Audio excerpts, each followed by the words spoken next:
Hello and welcome, gamers and geeks, to another D&D session.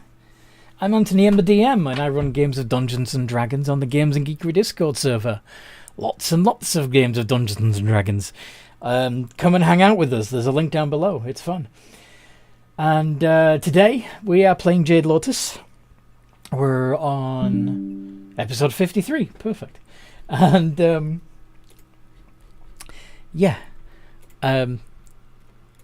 would you guys like to introduce yourselves before the recap?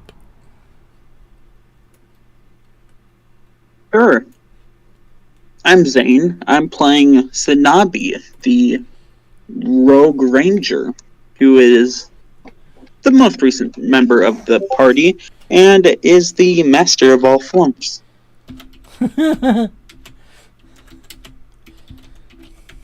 Soon to not be the only new member.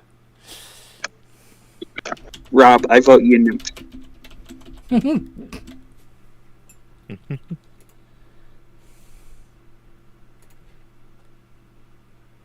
Prior?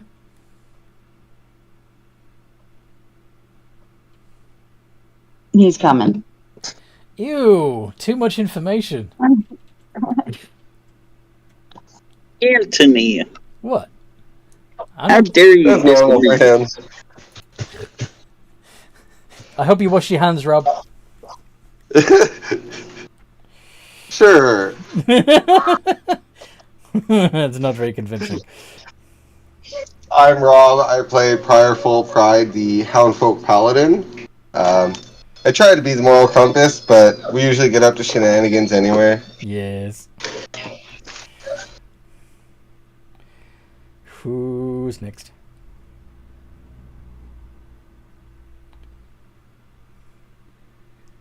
Hanoka? I'm Amanda. I play Hanoka, a Goliath barbarian. I currently have a child hanging off of me, and I have a horde of rats that I call a rat pack, a wolf named Letty, a mechanical llama named Yuri, and a frost salamander named Combo. Yes. And a contortionist child. And a contortionist child. Out of, Yes. out of game.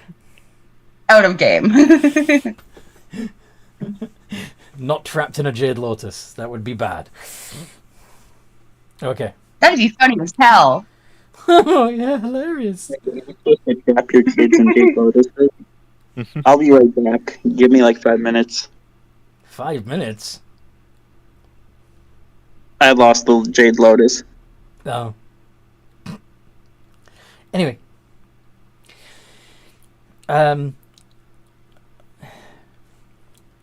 50 gigabytes. Would you like to introduce your character now or wait until they show up in-game? I will wait until they show up in-game. Okie dokie. Well, this is the thing. Because we put a pin in it right when the party, including Blood Dancer, were about to enter a contest. They'd already faced off against their opponents. But I have a solution.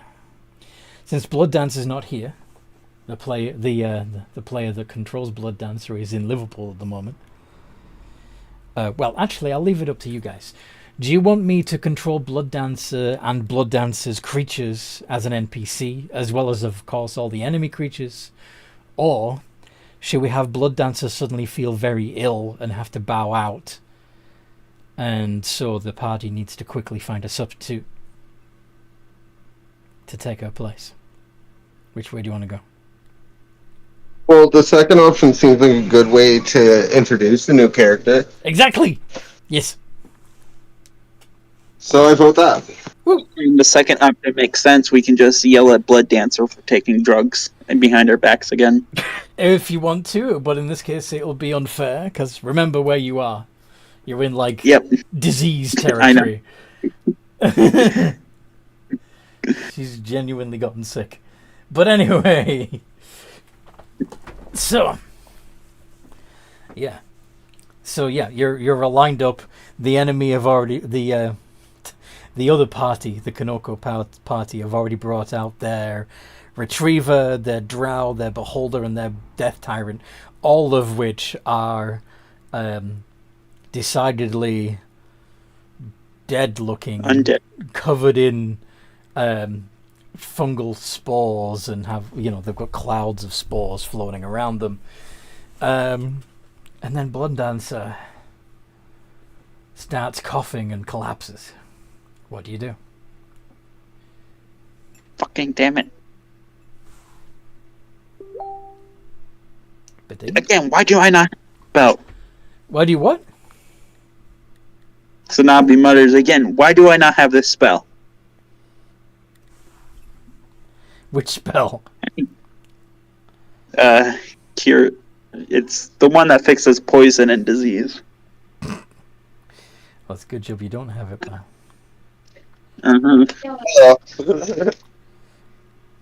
The wonderful ability called Lay on Hands. Mhm.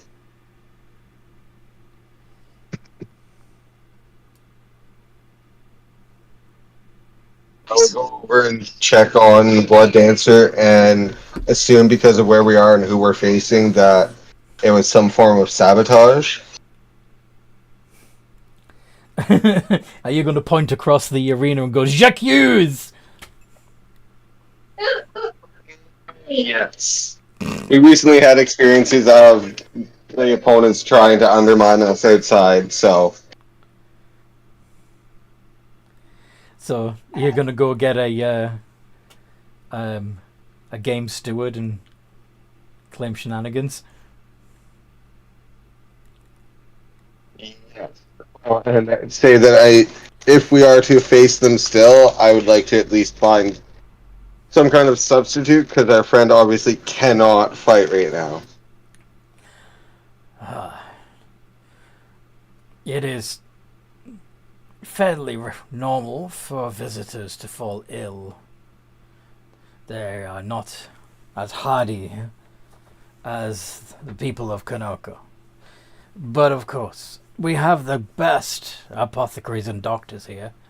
I'm sure we'll take very good care of your teammate. In the meantime, I'm sure we have options.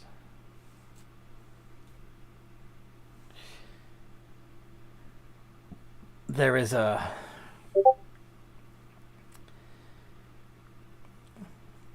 small gentleman here who's been hoping for a good fight. Perhaps he could help you.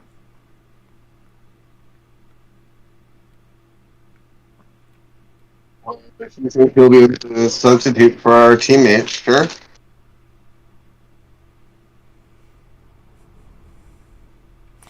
Might even be a vast improvement. We'll see.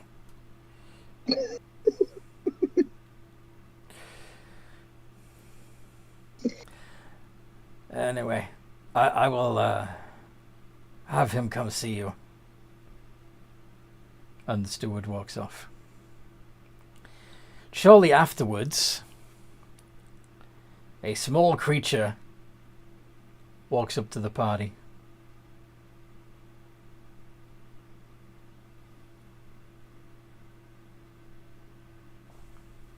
Hit another one. 50 gig. Small. It says on your character you're small. Oh, it does? Yeah. That's an accident. Oh, okay. I mean, it's I had forgotten to fill that out. That's my bad. you can choose whether you're small and medium as part of the thing. You see, so it I is. forgot to Okay. change that from when I was So what do you look like?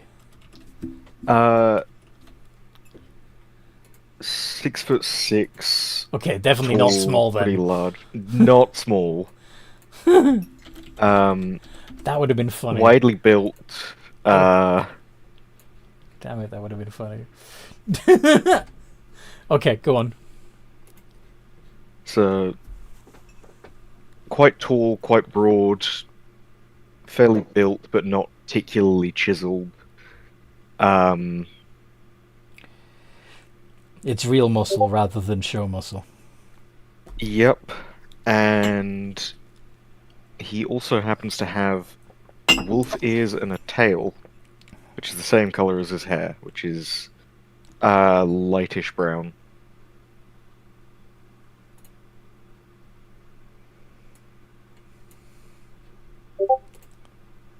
And I forgot the last part of the description I was going to say. That's okay. So, do you look more humanoid than wolfish, though? More humanoid than wolfish, yeah. Okay. And what colors are you wearing? He is wearing sort of plain greenish grey. It's red and green, shirt. isn't it? Banjin? Red and green? Aren't you Banjin? I'm the Or do you have no barbarian. clan? Sorry, not the barbarian. I'm the one from the outside, remember? Oh, okay. I didn't Yeah. remember, that's why I was asking. Fair enough. Yeah, he's wearing sort of a darkish grey-green shirt, what looked like work pants or work trousers, and steel cap boots, and a shawl seemingly made of materials that you might find in the brush. In the what? Brush. So like bushes, Oh, in the brush brush. floor. Okay. Yes. Okay. Cool. And what do you reckon to this guy that has just walked up to you and so far said nothing at all?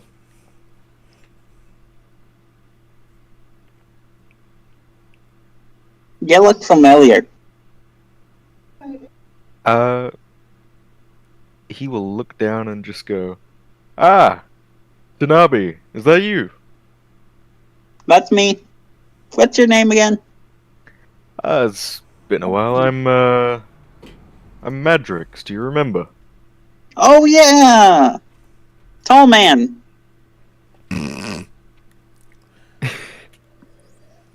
It has been a while. How many years has it been?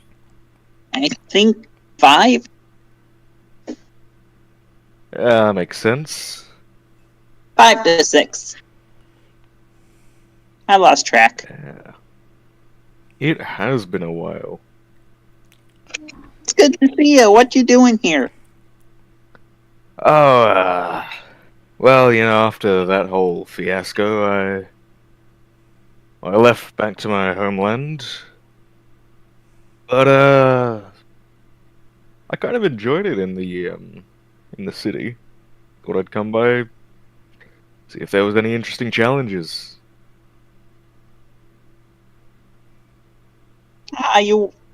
That makes sense.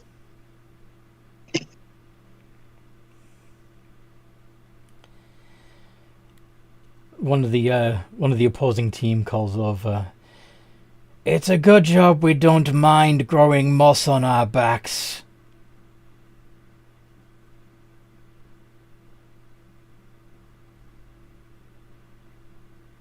Growing moss? He's implying Madrix that is you. saying this Okay. in character. Okay. Sorry. Don't worry. If you had an issue with our teammate falling sick, you can hold your horses.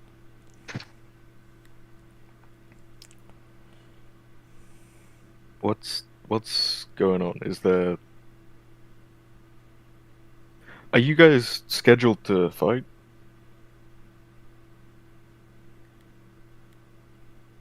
Yes, we are, but our teammate here, Blood Dancer, has fallen ill. Either sabotage or just, the way this place is. The lovely fresh Kinoko air. Yes. It is certainly Pungent. Certainly alive, one might say. Yes. Well, I'm sorry to hear that your group member has fallen ill. They do treat people quite well in the Kinoko. hospitals here, so they should be fine. But if you'll have me, I'd be happy to step in for them whilst they're out for the count.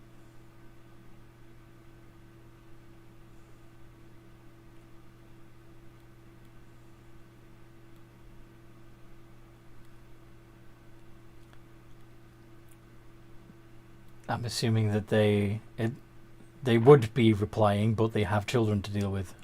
I'm assuming. Ah, I didn't hear that, unfortunately, as my sound was being rather loud.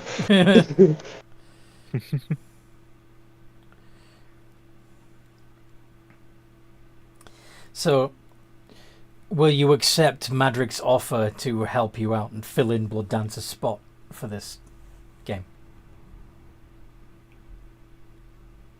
Yes. Fantastico. Okay, so the other members of the party have already brought out a fire giant called Elflobber, a frost salamander called Clombo, and a Flumph. What would you like to add to their lineup to defend against the Retriever, the Drow, the Beholder, and the Death Tyrant? I will bring out my Draco Hydra, Nice. who I'm going to just say, this is Gerald. When you bring out a draconic being, there is a gasp of shock from the crowd.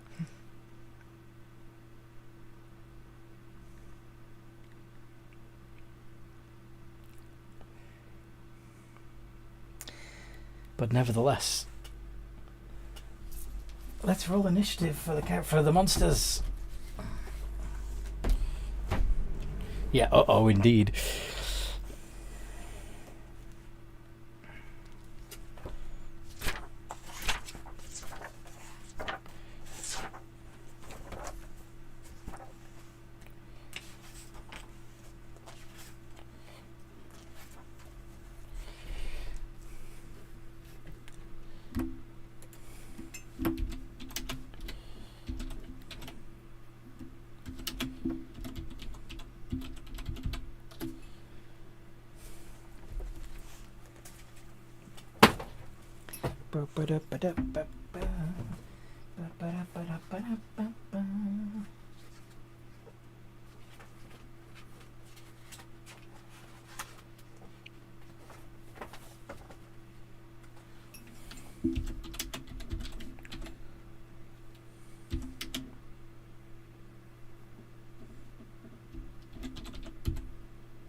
D20 plus 2 for the Beholder.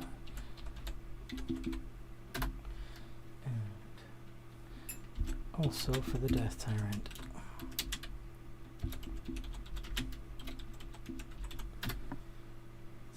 Okay.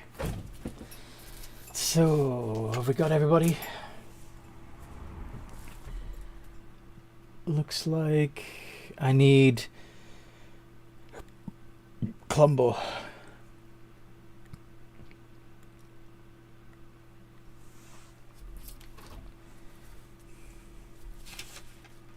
Oh, I'm a doughhead.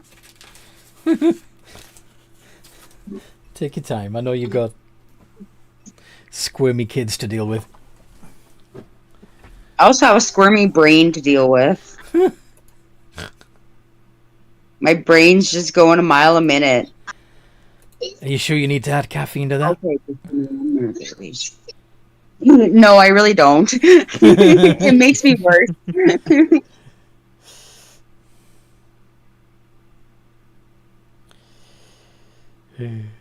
Could you send me my updated sheet of combo? I have him at level 1. Oh wow. Okay. Or tell me his initiative and then send it. We not switch over to the saved images, the stat blocks. Stat blocks. Oh yes, it might be in my images. Oh dear. I need to make a D&D album. That's There it right. is. I'm There going it to do is. that right. There it is. There it is. There it is. Okay. Okay. Ta-da! Aha. Now I can't find the flipping initiative on the damn thing. It's +1. Oh, It's your dexterity I bonus. saw that. It's the dex bonus.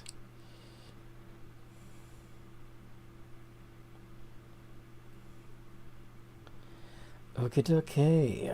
So, highest appears to be 14, and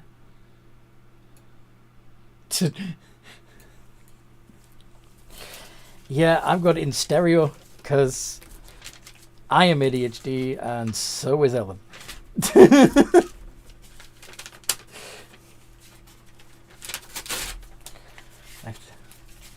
Put it with it internally and externally. It's fine. So, yeah, the Death Tyrant first. Fun. Followed by the what did you say your Draco Hydra was called? Gerald. Gerald? Wait, no, hang on, that's the wrong one. Gregory. Gregory. No, it is Gerald. It is Gerald. Gah! Alright. The other one's Gregory, which I haven't brought out yet. Oh boy. Yeah, this is gonna be interesting.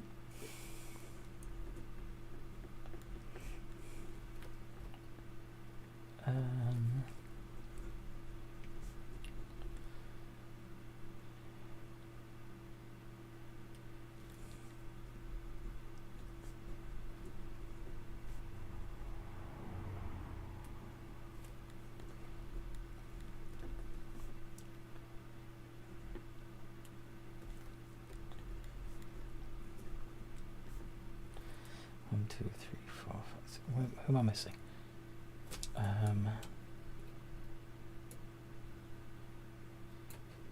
One, two. Oh, did I?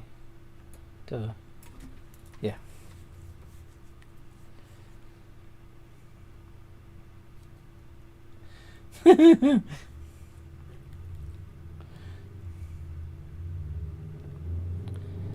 So it's Colombo. On 12. There we go. So the Death Tyrant's gonna go first. And of course, it's just going to stare out across the battlefield. And roll its eye ray 3 times.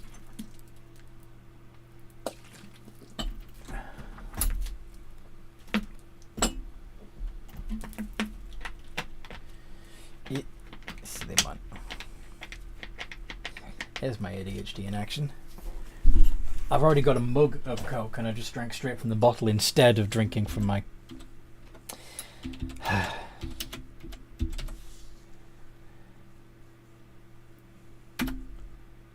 Anyway. 10, 9, and 1. Ooh, shit. Okay. So... let's see who's the luckiest. Can all 4 of you roll a d20, please?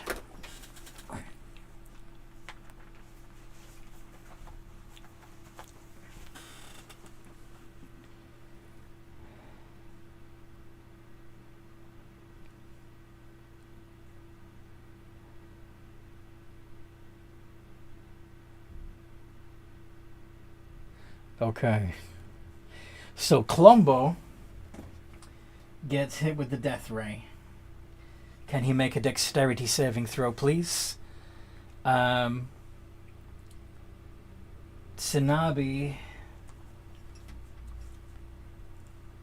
Actually, can Robin, Zane each roll a d6 because you've tied.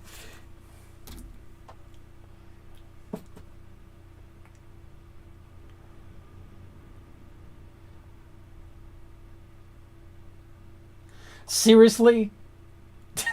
You both got a 5. Again. 3. Zane, beat a 3. Come on. There we go. Okay.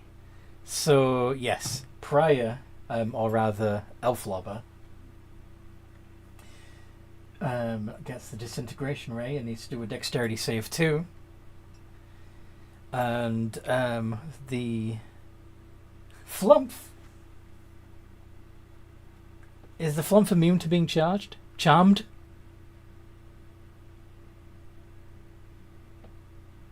Nope. Okay, then he needs to make a wisdom save. So.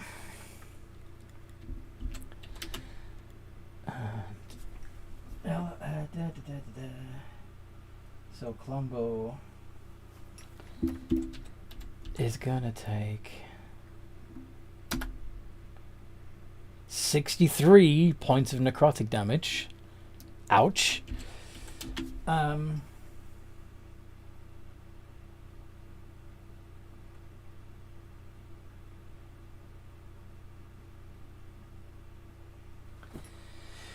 Elflobber passed, so they're fine. And the Flump is charmed.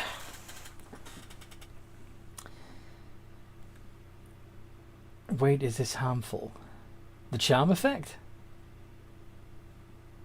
The charm effect isn't harmful. It just... yeah.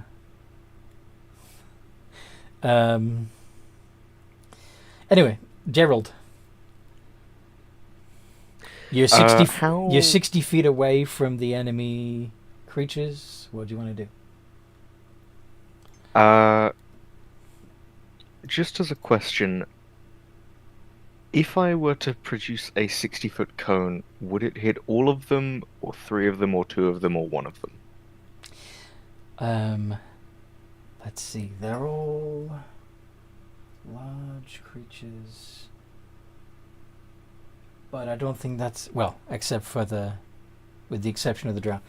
Either way, that would be 10, 20, 30. Yeah, like 35 foot. So yeah, a 60-foot cone from 60 foot away would hit all of them. Okay, 60-foot cone from 60 feet away. Yeah, because you'd be essentially it's an equilateral triangle with 60 foot on each side. So you may have to come forward a little bit, but you'd be hitting them all with the long side of the triangle. Does that make sense? Mm-hmm. Yeah. In that case, I need all of them to make a dexterity saving throw, DC 17. All right. So the 2 beholders both fail. The drow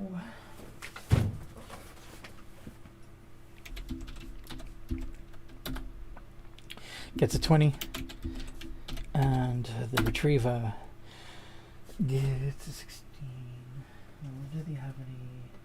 Alright, so only the one that got the 20 saves, and this is going to be... I just want to make sure that I don't have... Excuse me.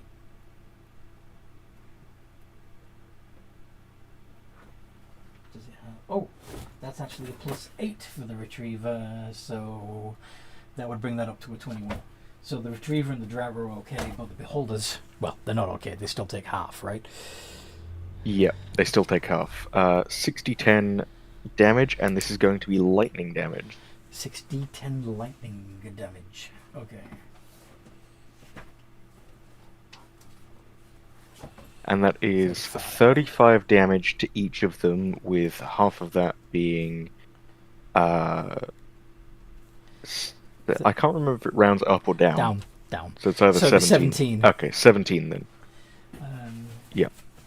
So it's definitely 17 for the drow and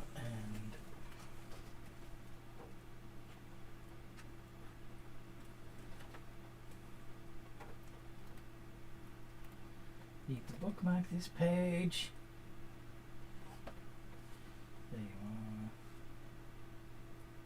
are. Okay, no resistance either. So yes, the full. So 17 to the retriever as well. Okay. It is now the retriever's turn.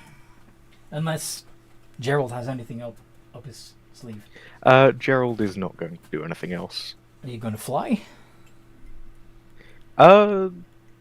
Gerald will fly 30 feet diagonally, so he's going 30 feet towards them, 30 feet up.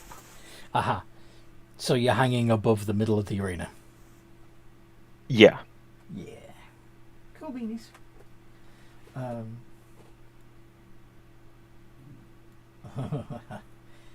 Can you ooh. The retriever looks up towards Gerald and looks like it's about to make an attack. But you see the team shouts at it to its trainer shouts at it to no, not the dragon. Do you want to get us killed? And instead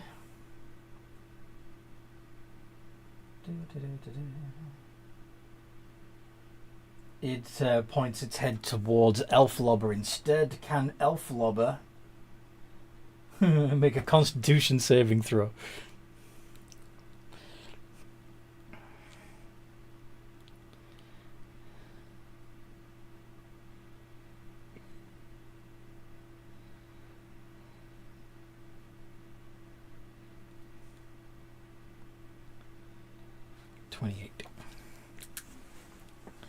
Okay, so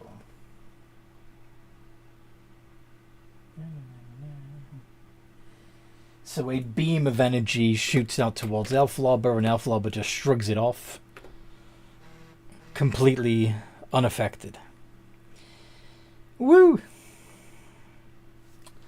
Now the Dragon Quizzler.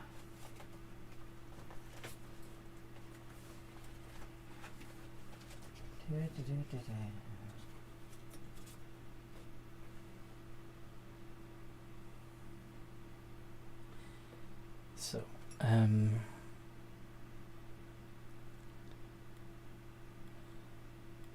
good mwahaha.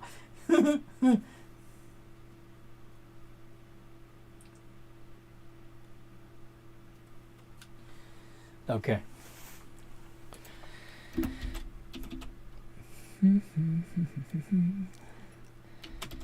The drow points its staff.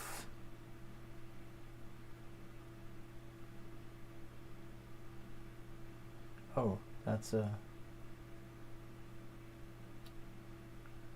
melee attack, not a range. That's strange. Okay. In that case,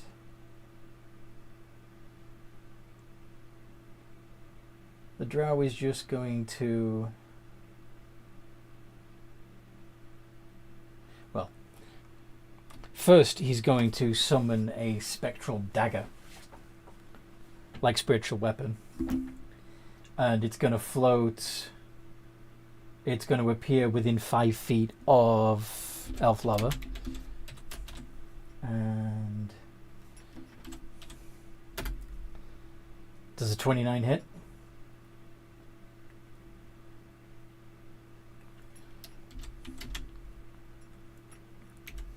I'm going to say yes. Okay, so that's 9 points of force damage. Oh boy. And then the drow walks into the middle of the arena and casts darkness on himself. So there's a what's the range on that again? A 15-foot radius sphere. So a 30-foot across sphere right in the middle of the arena, which is awkward because it means there's only 15 feet between you and the edge of this darkness, and the same on the other side. So, yeah. Elflobber's turn.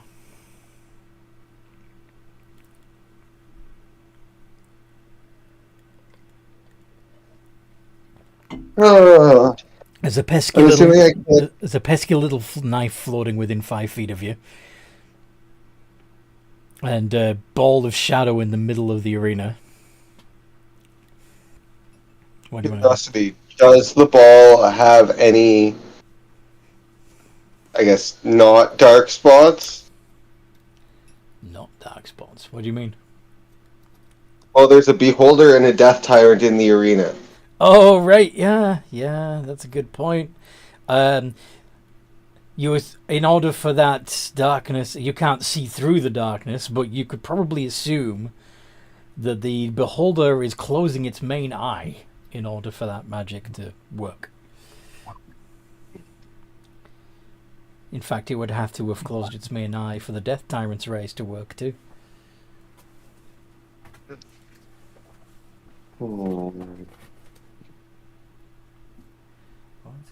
Trying to decide what the biggest threat is.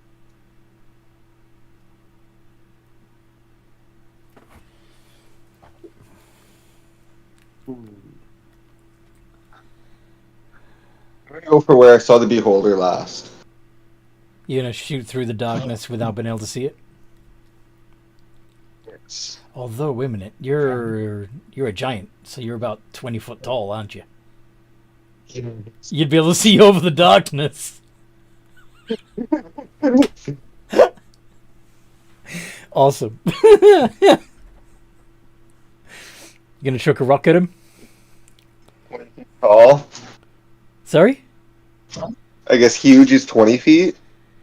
Yeah, because No, largest. yeah. Largest. Wait a minute. Let me double check that.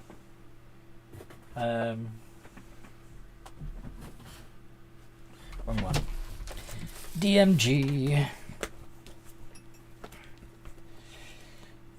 Because there's a handy little chart in here. There it is. Okay. Yeah, huge is about 20 foot tall. Gargantuan is 30 to 40. Large is 10. Medium is between 5 and 7. And small is 3 to 4. Tiny is 2 to 3. All this. So yeah. You're 20 foot tall. You're ish. You're higher than the top of the shadow bubble. What do you want to do? Or rather, I say you, I mean Elflobber is. Definitely throwing a rock at the beholder now. Roll a hit.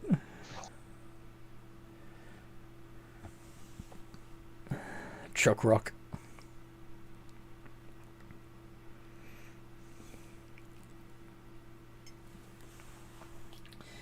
$33. Definitely hits.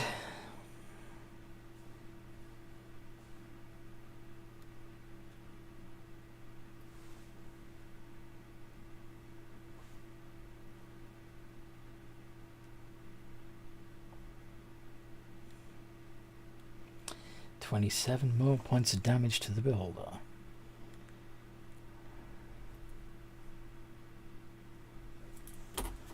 Awesome.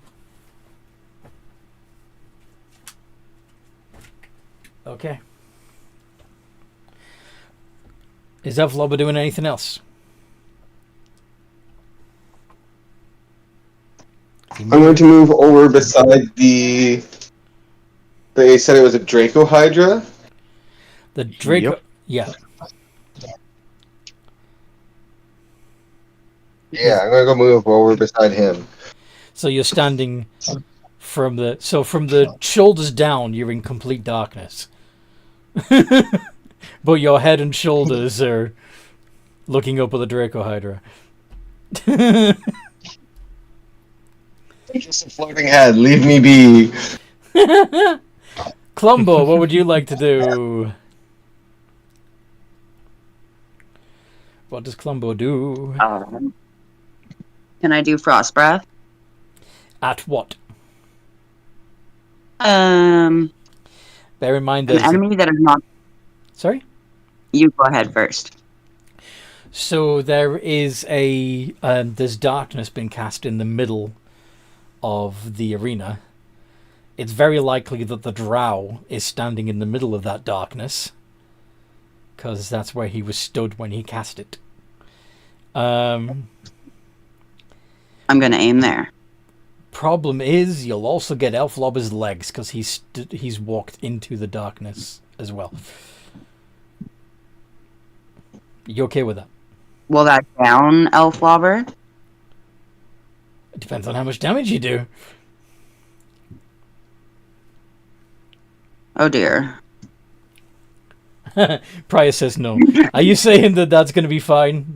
Just go ahead and get the drow. Get him. Yes, let's do it. Get him. Okay, So, I hit him. D8, right? Well, no. Where's that stat block? Oh no.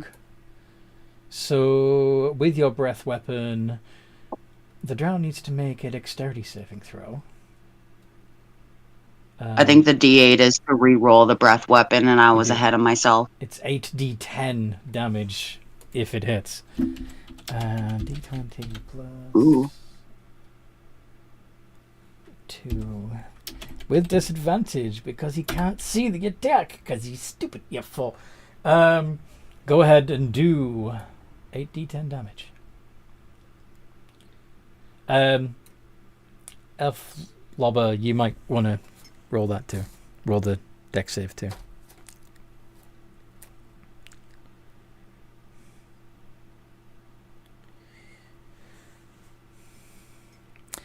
$43. Oof.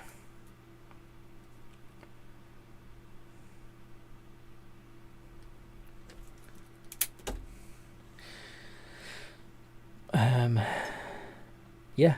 Elf Lobber would have passed, so you'd only need to take 21 points of damage. And yeah. Is Colombo doing anything else?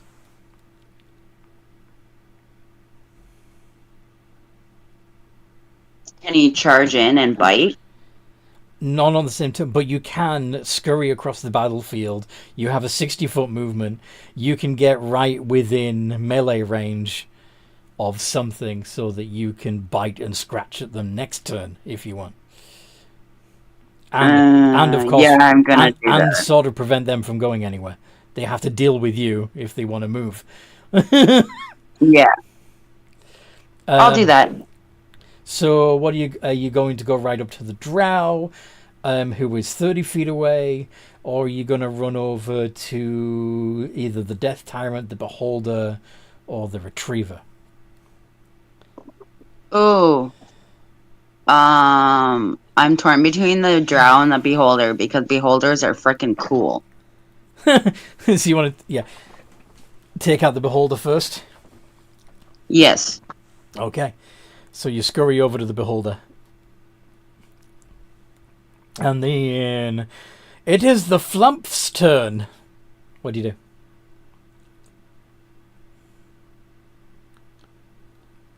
do? Make that wisdom save again. No, you are charmed for an hour, or until either the Beholder can harm you. So you're so you think the Death Tyrant's your friend, basically. Oh, so I can do what I was going to do. You can do As long anything as else. You just can't target the Death Tyrant because the Death Tyrant's your friend. I'm gonna float over to the giant, Mm-hmm. put my hand on it, and I'm gonna cast Cure Wounds at 4th level. Doesn't work.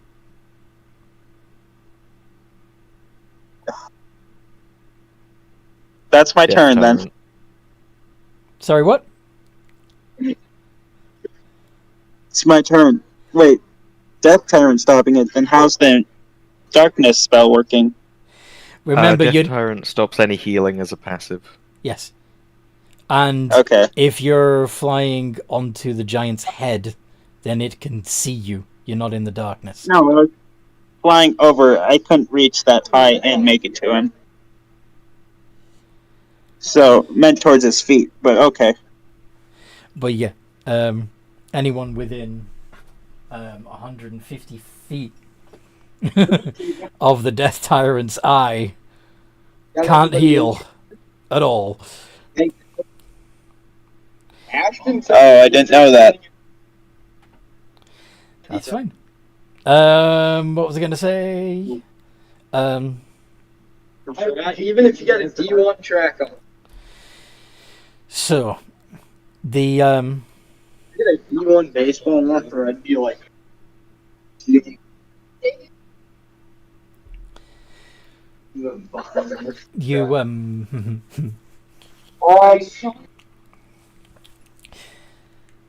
the beholder that is within. Yeah. So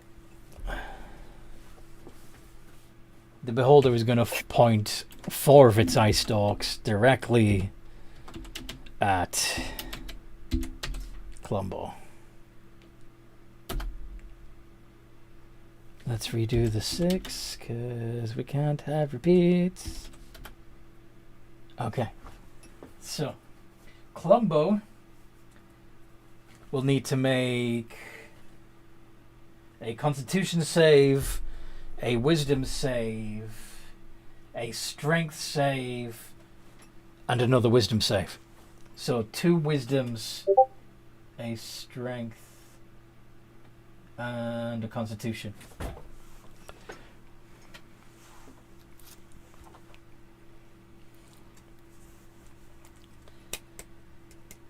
Two Wisdom saves, a Strength save, and a Constitution save. Is that a Wisdom?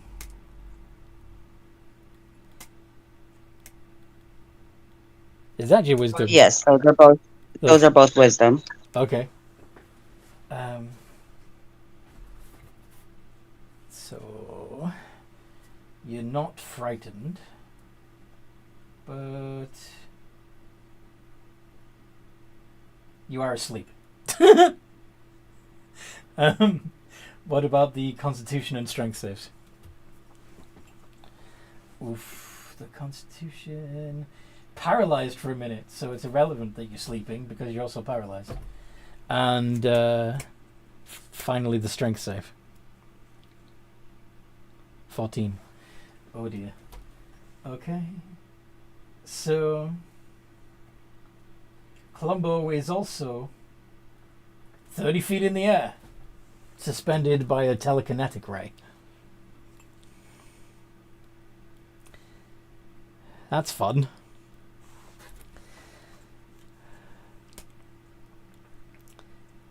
Definitely need to take out that beholder. The Death Tyrant.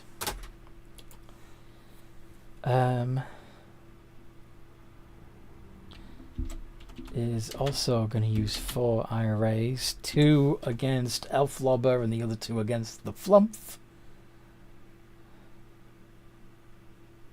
which will break the charm, but whatever. 6, 3, 1, and 8. Oh, but 1 is another charm, so 6 is the telekinetic ray, so that's a Strength save. 3 is fear, so that's a Wisdom save. 1 is charmed, also a Wisdom. And 8 is petrification, that's a Dexterity save. All, no, oh, yeah, shit, not all on the Flumph. Let's do the first 2. Yeah, let's do the first 2 on the Flumph. So the telekinetic and the fear. So Strength and Wisdom. And then Elflobber will have to make a Wisdom save and a Dexterity save.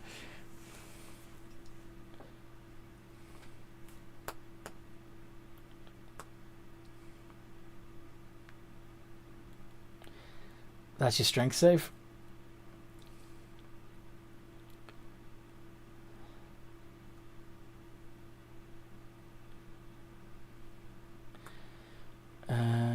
Okay, so you're not frightened, but you are also held telekinetically in the air. It's actually going to pull the flump 30 feet towards the beholder, and but you are restrained for as long as you're held by that telekinetic ray. Elflobber, could you do your wisdom and dexterity, please? Rob, if you're not, juggling children. Nice. Is that the wisdom or the dexterity? That was dexterity. The 20. And then the second one's wisdom. Okay. The 20 is dexterity, yes. Okay. So you managed to avoid the petrification ray, but but you're charmed by the death tyrant. You think it's your friend.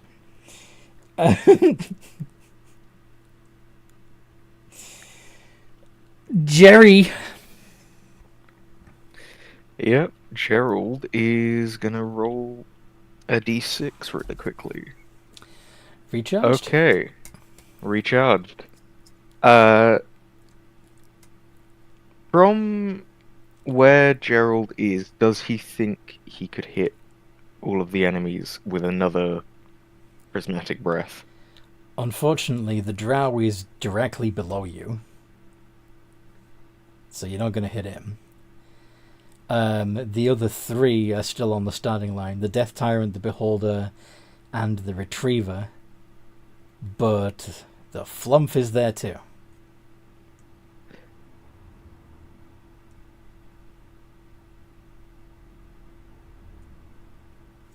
Okay. Go ahead. Are you sure? Well, in that case, prismatic breath, I need those three and the flump to make dexterity saving throws. So, the Beholderkin... Oh, for fuck's sake. It's trying to save time. 7 and 18. And the Retriever... 16. So...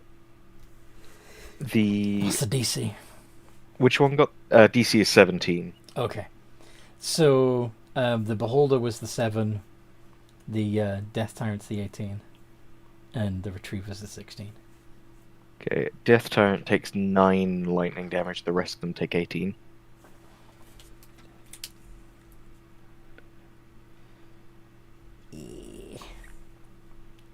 And Gerald is going to try and position himself in the air, a little bit closer to the enemies, but in the air. Okay. Cubbins? And that is the turn. The Retriever.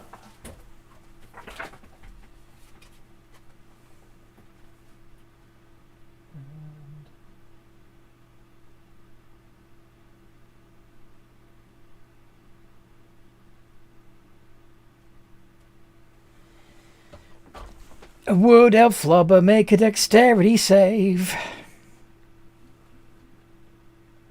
As the Retriever unleashes its force beam.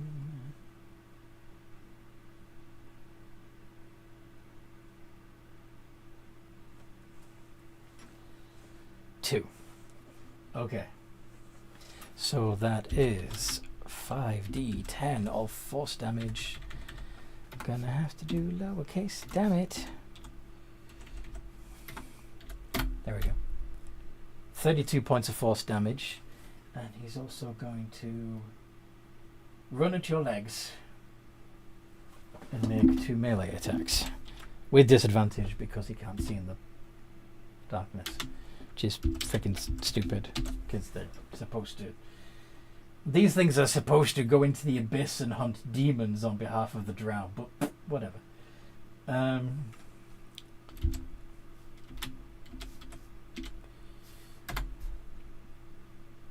$17 and $16. Do either of those hit Elf Lobber?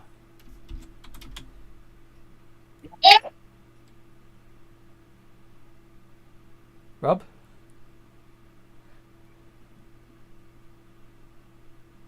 Is Elf Lobber injured or not? Sorry? Does Elf Lobber get hit by a 17 or a 16?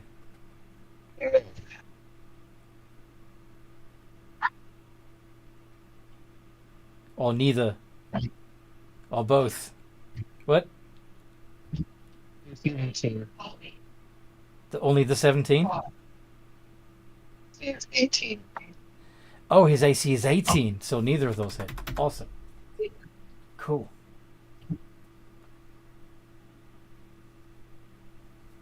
So then, the drow, who is also in the darkness,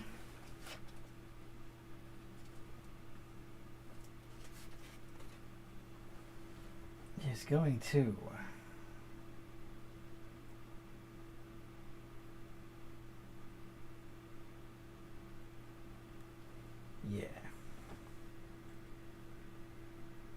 drop concentration on the darkness and make 3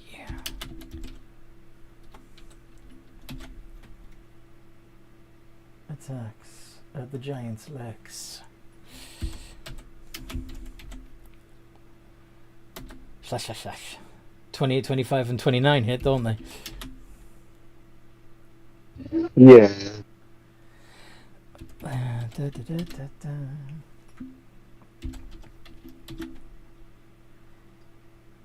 12. 12d8 necrotic. 90. Oof.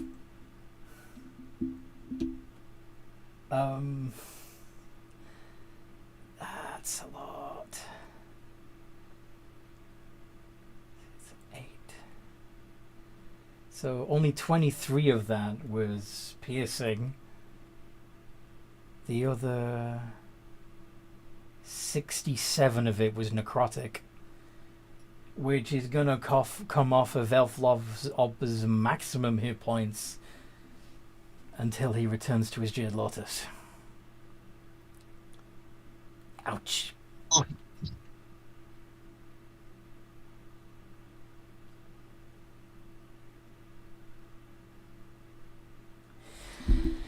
And then bonus action Spectral Dagger.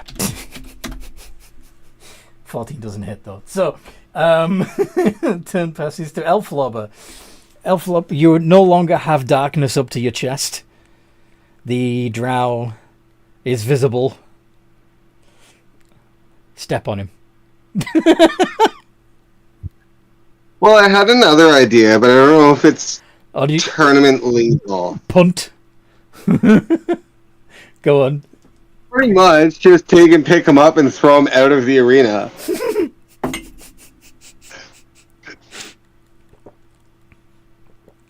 Is there an out of bounds rule? That's a good question. Home run. I don't think it's ever been covered, so I don't know. That's why I was like, could I pull this off? Give it a try.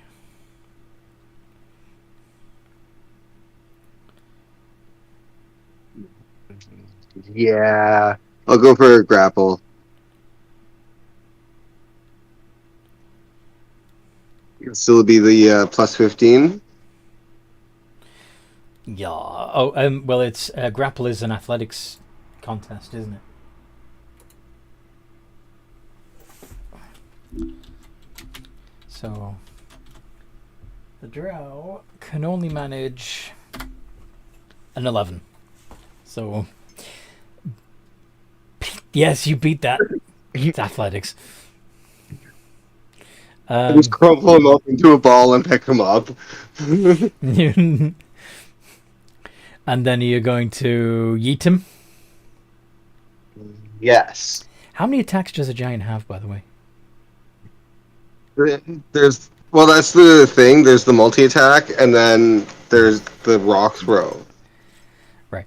Well, if he can normally make 2 attacks as part of his multi-attack, he can swap one of the attacks for the grapple, and the other attack to throw the drow. Does that make sense?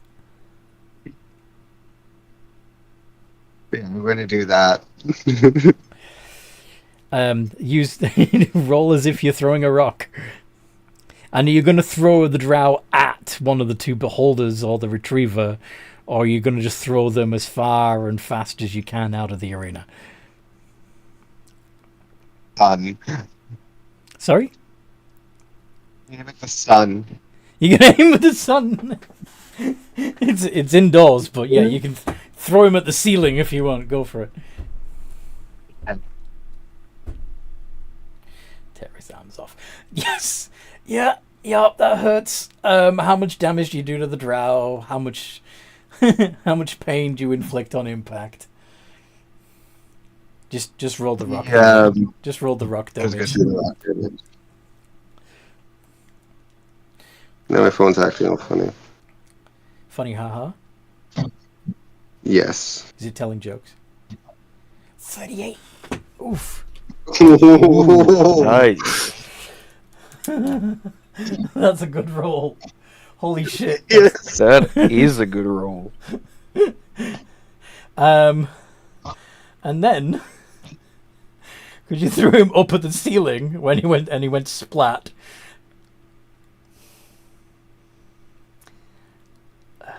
An arena ceiling.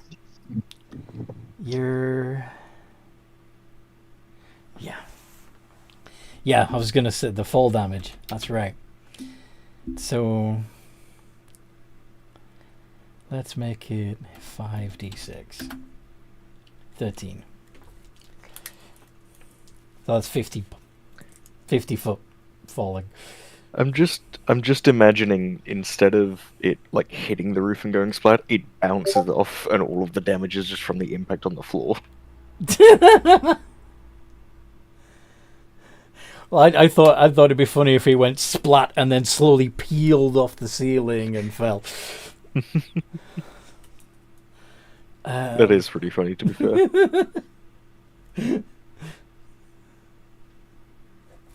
Alright. So the drow is prone. Well done.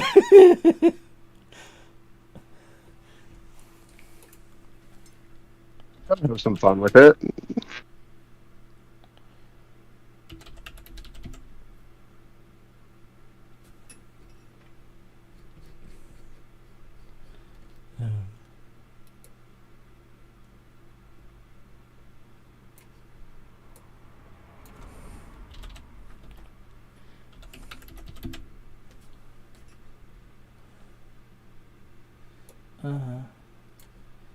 Yeah, you pretty much did this to him.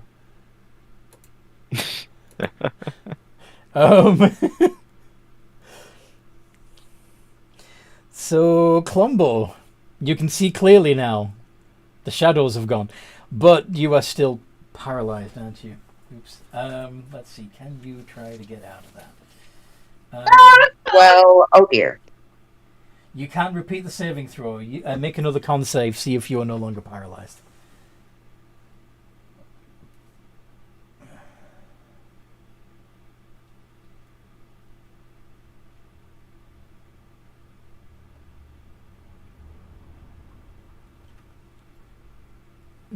Yeah, meets it, beats it. Well, actually, yeah, you definitely beat it.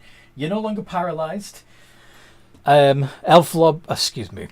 So Columbo finds himself somewhat able to move, but still restrained by the telekinesis and 30 feet off the ground.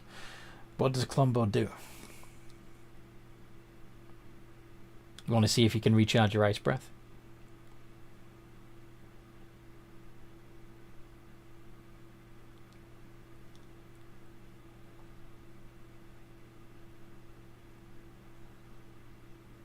Hello?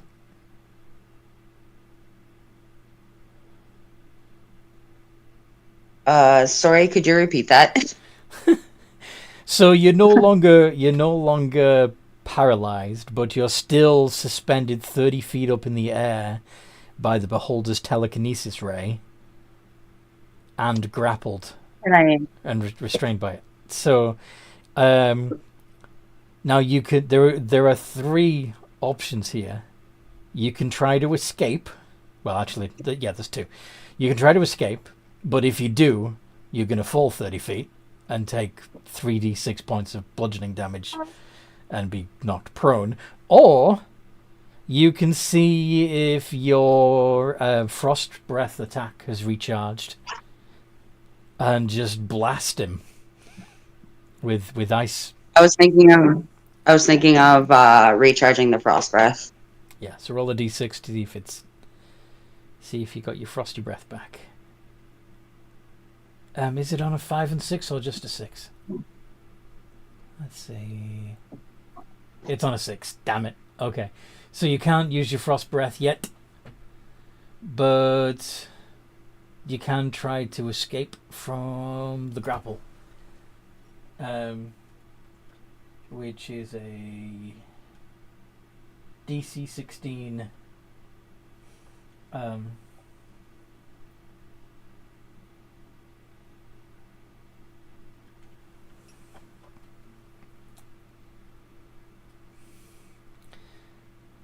So, do you want to make a strength check or a dexterity check?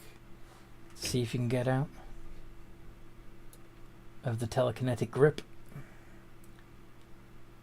It would be a d20 plus 5 if you choose strength, or a d20 plus 1 if you choose dexterity. 16. Yeah. Okay. So by strength and determination, you smash your way out of the magical telekinetic grip.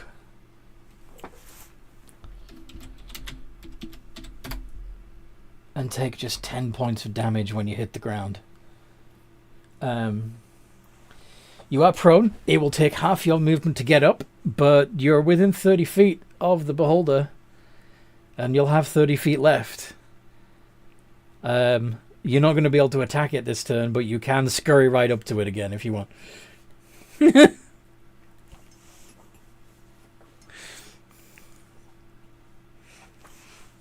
Or you can stay close to Elf Lobber if you prefer.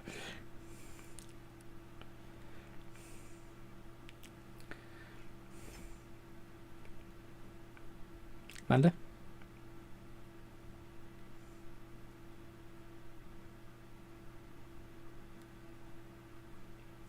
Amanda? Noaka? Yes, sorry. Is Columbo doing anything else? Is he at least getting up? Is he at least getting up from being prone? Oh, yes. Okay. Fantastic. Okay, then. The Flumph! Since I'm sucky at strength saves, I'm going to need them all to make a dex save as I use my stench spray on them. It's a 15-foot cone, DC 10. on the Death Tyrant. Plus 7.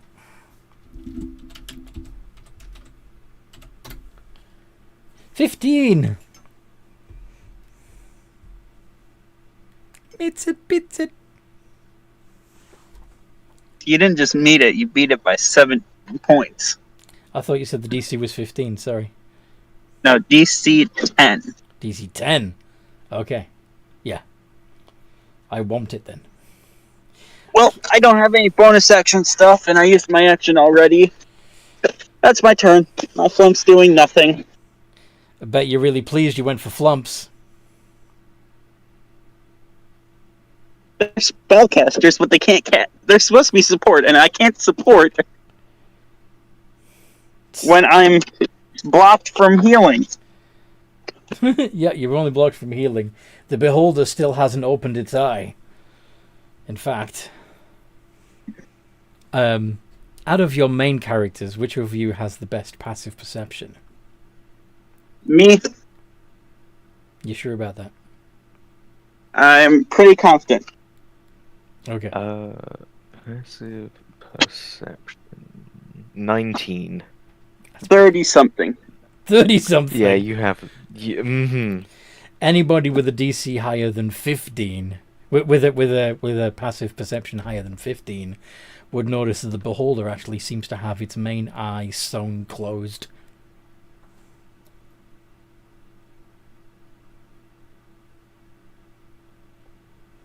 But anyway, Cruel.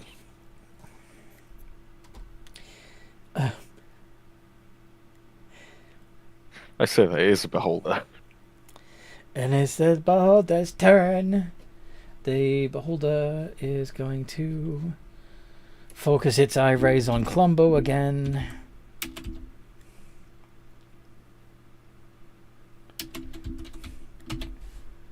Because Columbo is a problem. 9, 7, 2, and 4. Oof. Okay. So, Columbo needs to make a dexterity save, a wisdom save, a constitution save, and another dexterity save. Dexterity, wisdom, constitution, dexterity.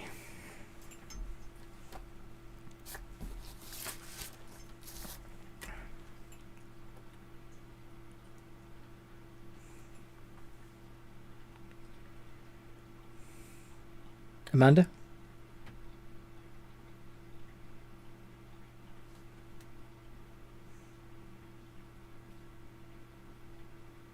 I'm doing it right now.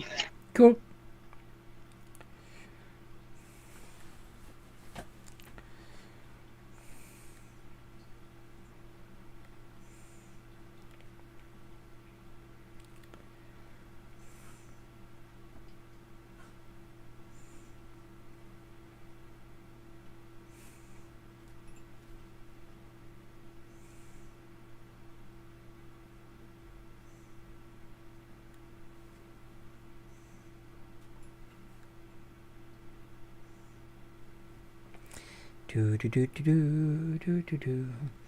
Dexterity.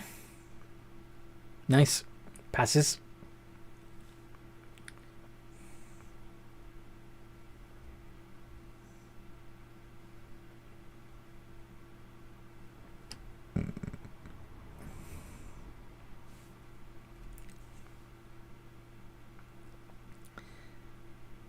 Is that your wisdom? Yep. Asleep. No con? What do you mean? Oh. No, that's not your wisdom, that's your con. Okay. Okay. So, paralyzed for a minute again. What was the wisdom? What would have wisdom been? Wisdom is 22? Okay, cool, that passes. And one more dexterity.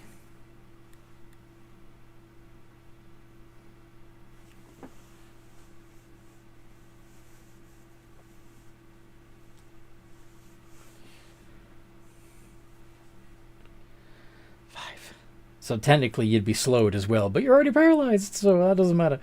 So that's fun.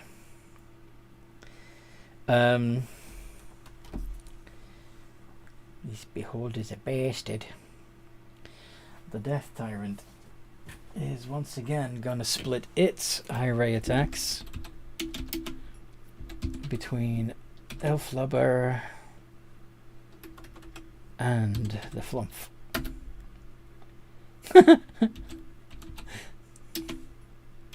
Oh. What save do we need to make? Well, I'll let you know in a sec. Okay, so Elflubber. Oh, you read it. Sorry? Nothing. Elf Lobber needs to make a con save and a wisdom save. And the Flump needs to make makes 2 dex saves.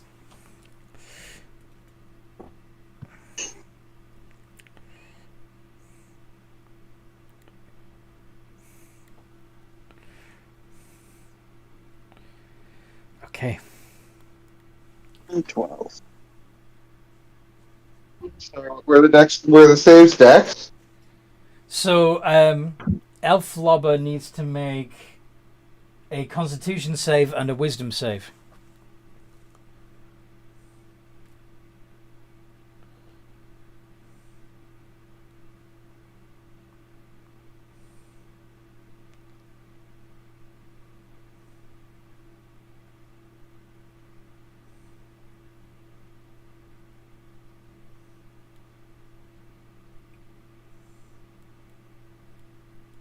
$27. Yep, no worries. And passes. Okay. So, Zane's Flump, however, takes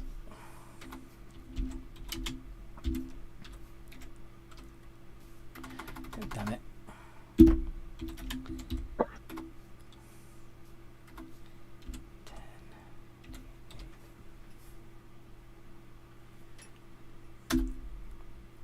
$44 points of force damage. Is it still up?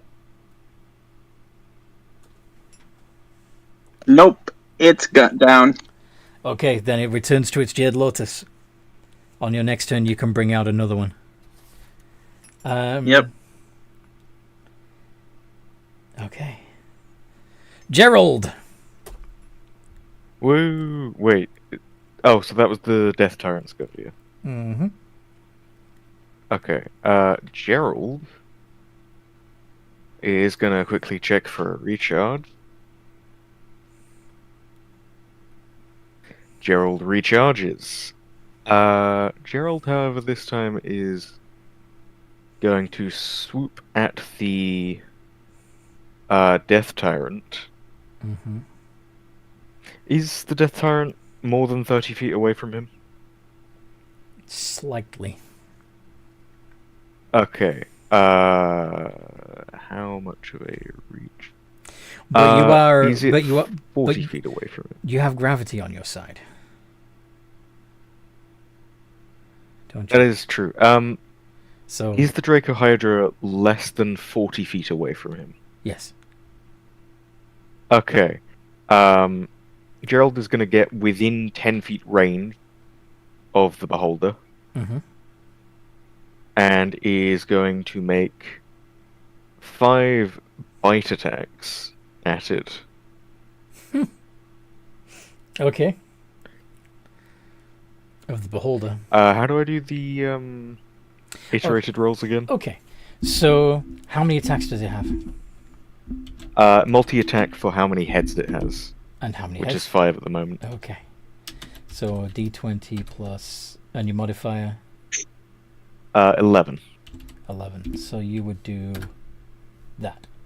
That's the formula. Formula.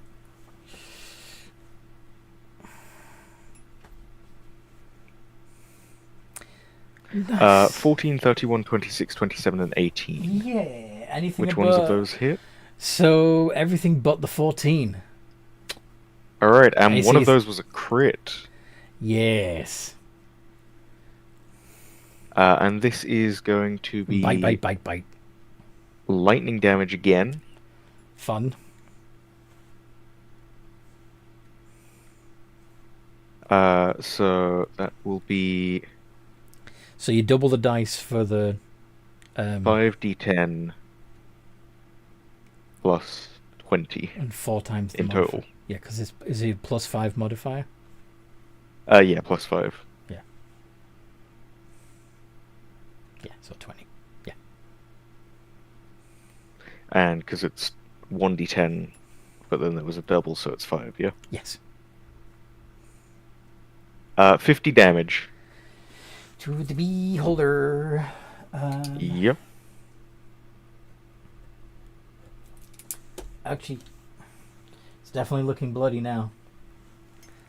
And it is going to stick around. Gerald is going to stick around there. The Kinoko are muttering amongst themselves. What do we do? We need to take that off the field. We can't. It's a dragon.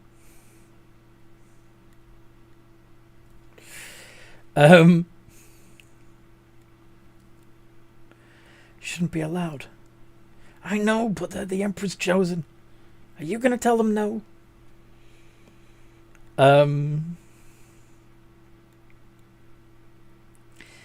The retriever.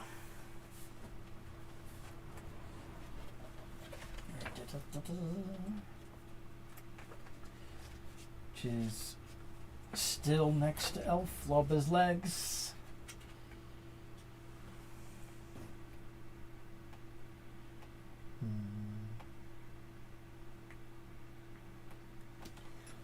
Yeah.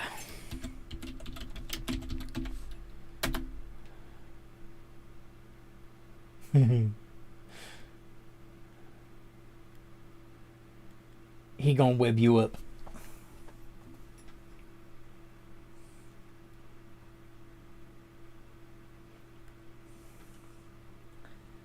The retriever webs up Elflobber's feet and then climbs up Elflobber. 20-foot cube. Oh, it's it's not just your feet. You're covered in webbing, Elflobber. You're head to toe.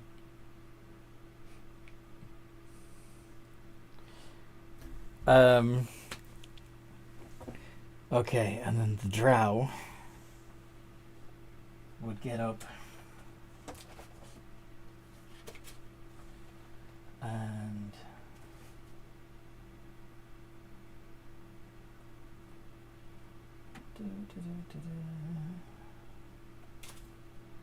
what do you got?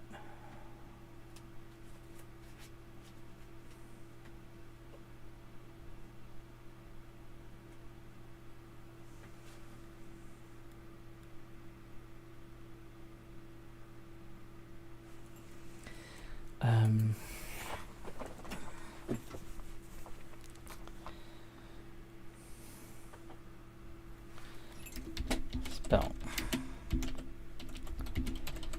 What does this do? 30 feet. Okay. The Draco Hydra needs to make a wisdom save. A wisdom save. Okay. As the drow wisdom suggests to the Draco Hydra that what has happened to it is wrong and it should fight against its captors.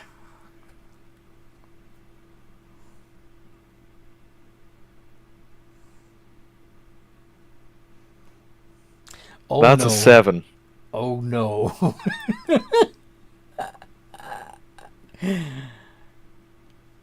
Yeah. Uh-huh. Okay. Elflobber's turn.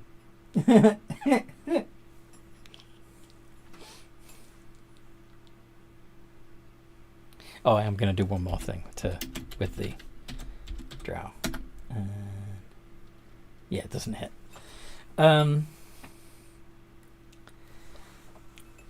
Elflobber, you are currently webbed, so you'll need to make a dexterity saving throw to avoid being restrained. If you do get restrained, though, you can just use a strength check to break out of it. Or do fire damage to the webbing to burn it all off. Yeah, you don't get restrained in the first place. Woo! You just... What's this supposed to do? Time to swat the spider. Time to swat the spider. Cool.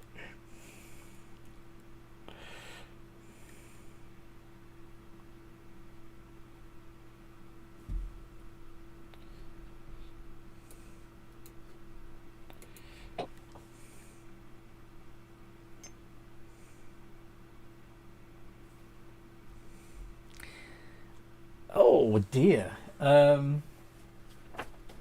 Well, neither of those hit. And I'm afraid that 16 was a nat 1.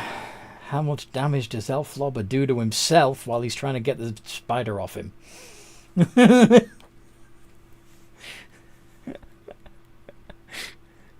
You're not supposed to stab your own shoulders, mate.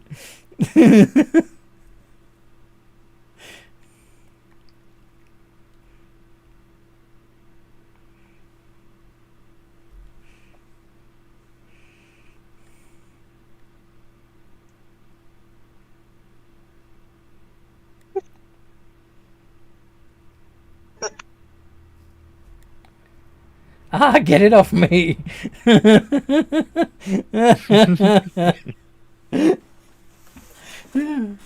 That's great. Okay. Clumbo.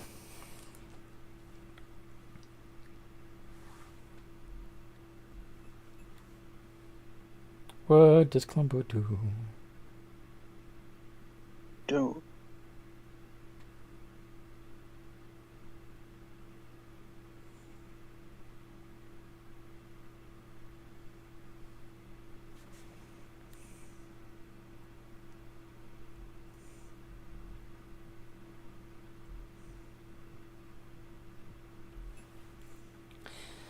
What does Clumbo do? What does Clumbo do?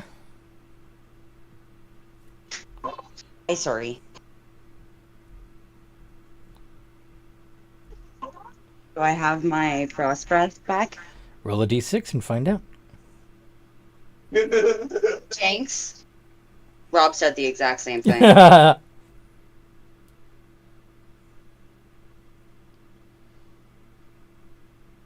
I'm a little bit flustered with children. I understand.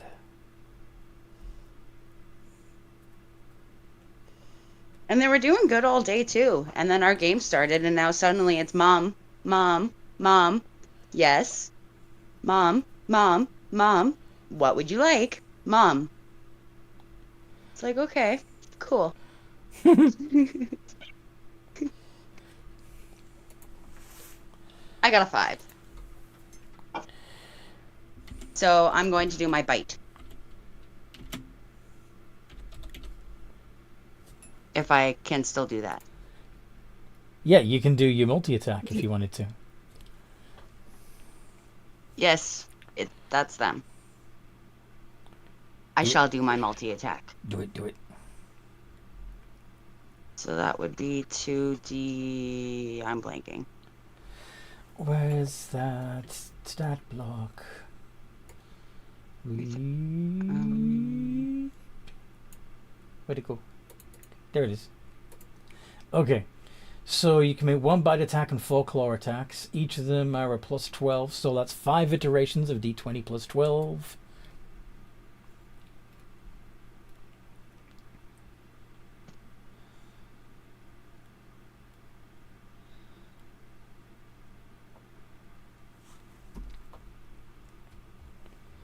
But I gotta give the D some space, right? Yes, Fred so. Sorry. Damn. Damn. I still screwed that up. Yes. You forgot the R.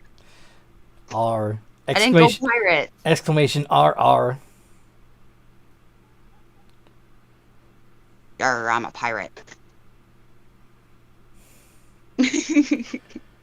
I just heard our children going rawr. R. Okay, so Rawr. against the beholder, R, I meant R, but I went rawr. all the doors hit. So you gonna do lots of damage. And again, referring to the stat block, that would be 1d8 plus 5 and 1d10 of cold damage from the bite. And then your 4 claws do another 4d6 plus 20. So altogether, it's 1d8 plus 1d10 plus 1d6 plus 25.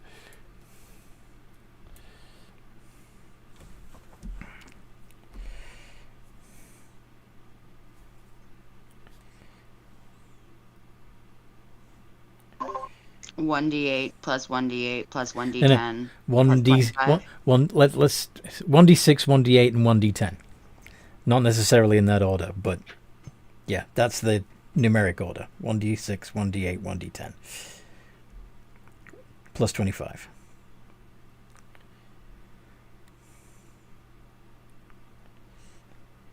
This is complicated. No, I'm just dumb. You're not dumb. You're just special. Oh, dude, no.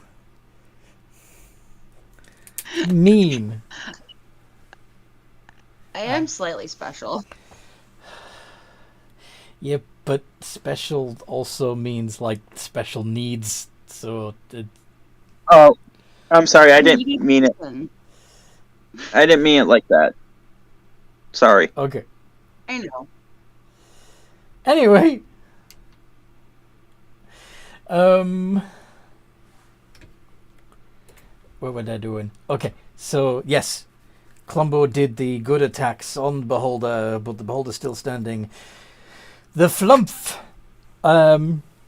is down, so Sinabi's going to have to bring out a different Jade Lotus creature. What is he bringing out? Drumroll, please. Well, A Flump. I'm bringing out the lump with a wizard hat on. The Wizard Flump. Yep. Okay then. Can I take his turn? No, the action is bringing him out, I'm afraid. Then the flump can't do shit. Next turn. Beholder.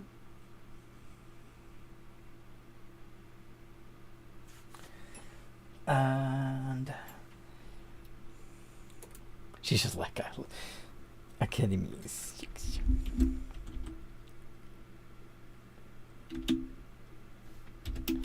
Four D10.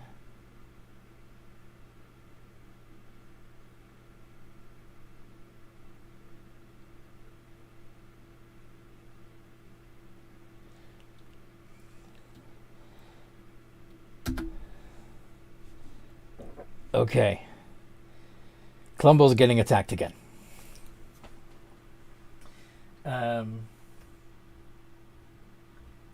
Because the Kinoko still seem reluctant to attack the dragon.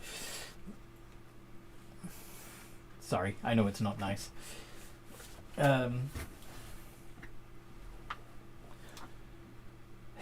So, dexterity save, strength save, wisdom save, and another dexterity save.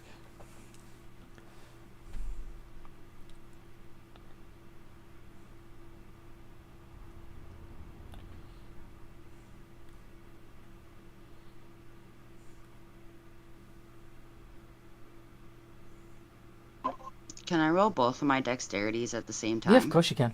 Yeah. 2 iterations of D20 plus whatever.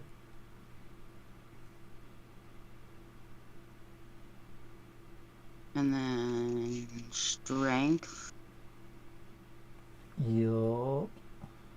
and con. Yes. This is con. And this That's is a pass. Very nice. So the only one you don't pass is the first dexterity save. Which is a shame, because that's the one that does the most damage. Death ray. Oh dear. That's me, Anthony. Yep, I did the wrong letter. 49 Or points of should I damage. say That's not bad. Yeah, could have That's been a lot not worse. that bad for a death ray, actually. Yes. Is Columbo still no, standing? would that be halved, or would that just be, oh no, Columbo's not a barbarian? Columbo's not a barbarian.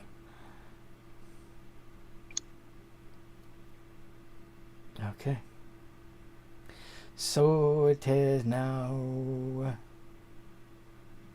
the Death Tyrant's turn, and the Death Tyrant is going to use all 4 of its eye rays on Elf Lobber now.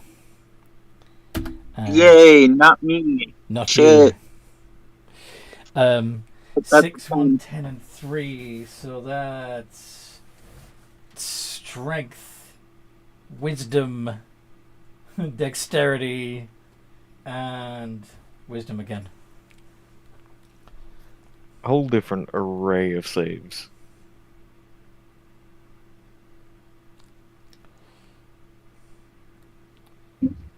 There wasn't 2 decks.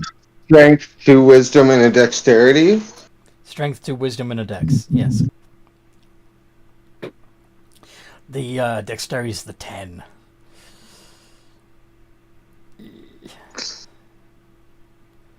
Got past that deck save.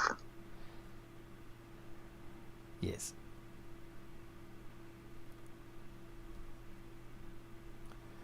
Pass it.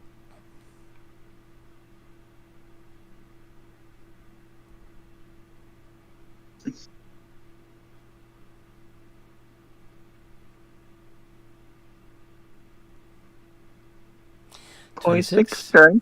Nice. The dex. Oh, the wisdoms. Ooh, 9 and 10. Yeah. Wait. It was 2. Okay, never mind. It was strength, 2 wisdoms, and a dex, right? I think I may have got that wrong. The 6 was the telekinesis ray. That's the strength. We've passed that. The flying colors. 1 is charm, which is wisdom. 10 is yeah. Yeah, that's right. Yeah. So, you were charmed and afraid of the Death Tyrant, and you also. Explain that, please.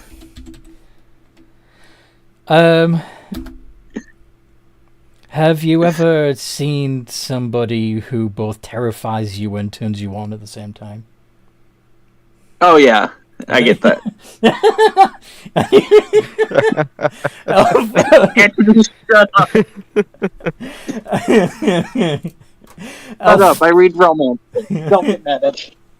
Elf Lobber took 55 points of damage. Amanda. Shush. That's fine. That's Anthony, look what you did. what did I do? Out of all the possible explanation. That well, you understood, didn't you? It clearly worked. It worked. Yeah, but Yeah, but what? But what? nothing. But what? Anyway. Oh shoot, we're live. Yes, we are. No. So everybody knows your embarrassing secret. Well, except that we have no viewers, so it's fine. I share it with my friends. All my friends have these links. I'm sure they already know this about you if they're good friends. No. No? No. I'm gonna be honest, they've probably guessed it. Shut up. Okay. On a serious note, it's not that uncommon. So, don't worry about it.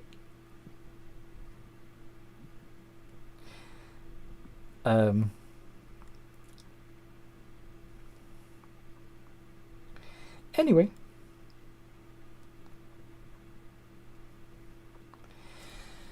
Where were we? Oh yes, we were embarrassing Zane. So anyway, that was the Death Tyrant. It's Gerald's turn.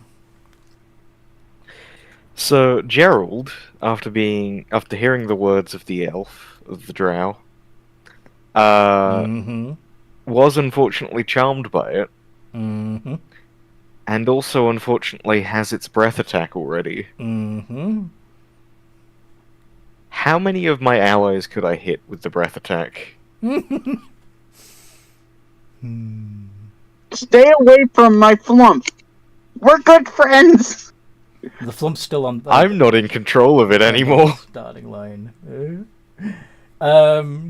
So Elflobber is directly below you, and Clombo would be within the breath attack range of it as well. But so is the. I moved and attacked the Death Tyrant last turn. Yeah, yeah, that's true. Okay, so it's not beneath you, but nevertheless, if you turn towards Elflobber, what's the range of your breath attack again? 60 foot. 60 foot. Okay, yes, you would get all three of them. Yep. But you'd also get the Retriever, which is fine because you're not charmed by the Retriever. You're charmed by the. I'm not charmed by the Retriever. Yes. No. So I need everyone to make a dexterity saving throw.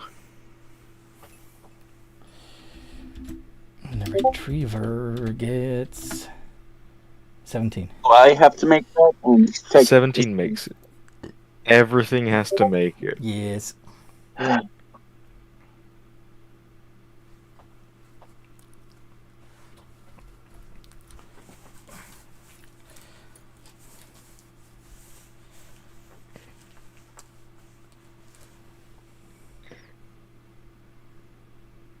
Oh, and the damage this time is going to be poison. Wait, no, you're.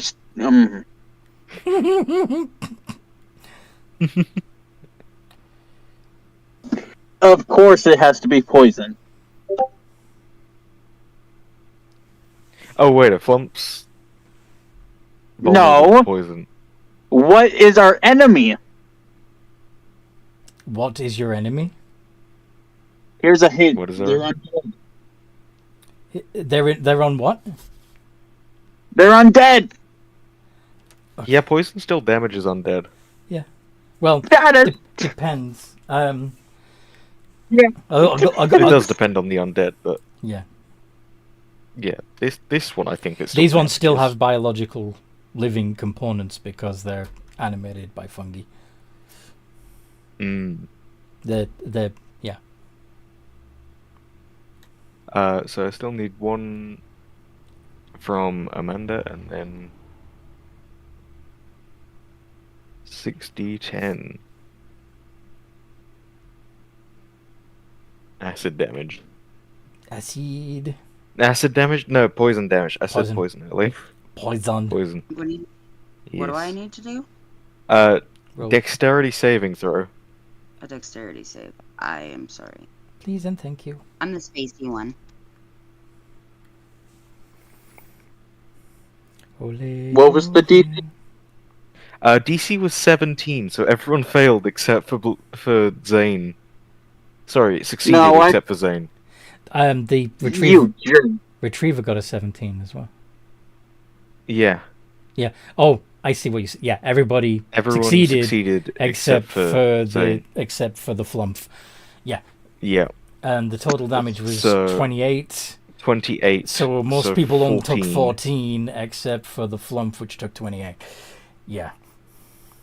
Yeah. Mm-hmm.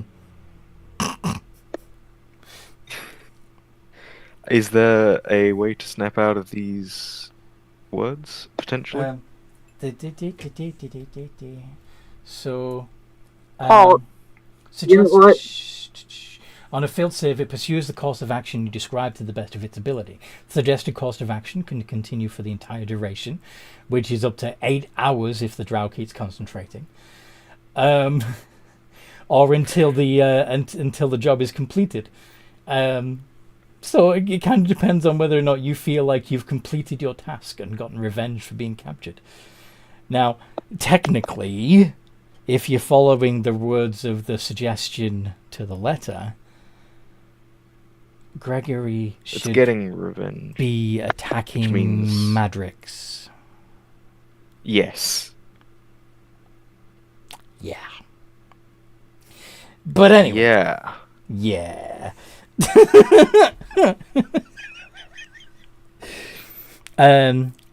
Unless somebody can do a damage to the drow and make them break concentration. I can.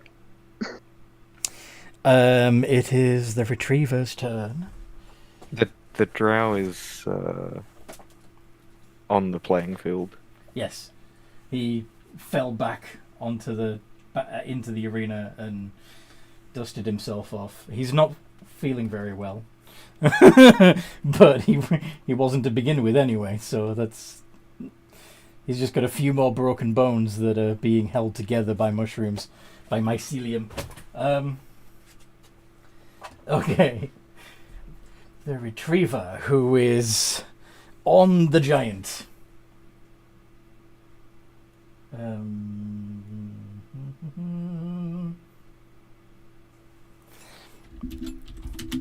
2d20 plus 11. 24 and 13. I think only the 24 hits, yes?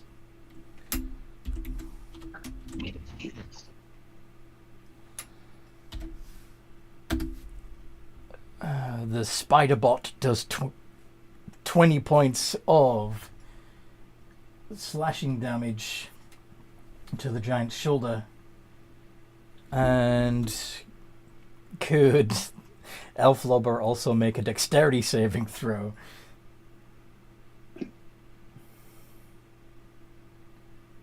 As it also targets its force beam at you.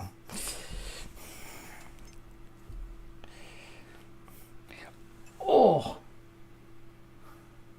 Supposed to roll more than 16, dude.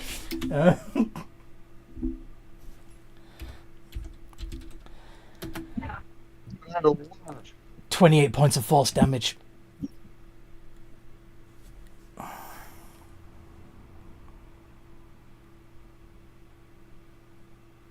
Seven hit points left. Oof. Okay. The drow.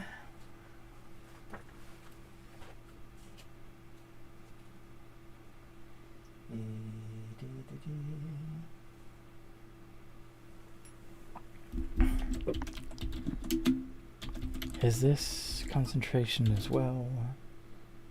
Yes, it is. Never mind.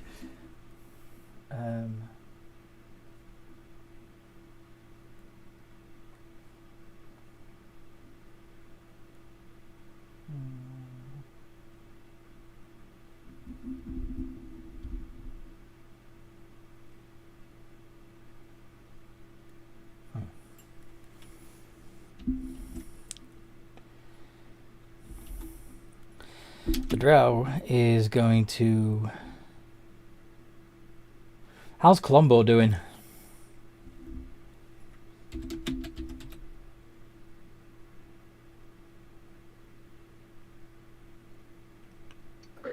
Did I just get damage again? No, I'm asking how many hit points you have left. I'm just grabbing my sheet. It's underneath my Hanoka, so that's kind of inconvenient. 110. You still got 110? Yeah, because I got the 60 and then I got the 40. Okay, I thought you'd taken more damage than that, but that's okay. I could have missed it because I'm clueless. That's okay. Well, we'll have him go over to Colombo then. And do 3 points a day. Yeah, 3 attacks. With the Death Lance. Boosh. 14, 25, and 25. I'm guessing the 14 doesn't hit. Am I right?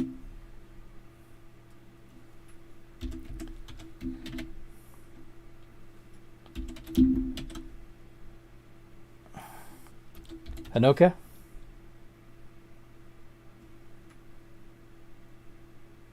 Amanda? Yes. Do all of those hit or just the 225s? I am double checking.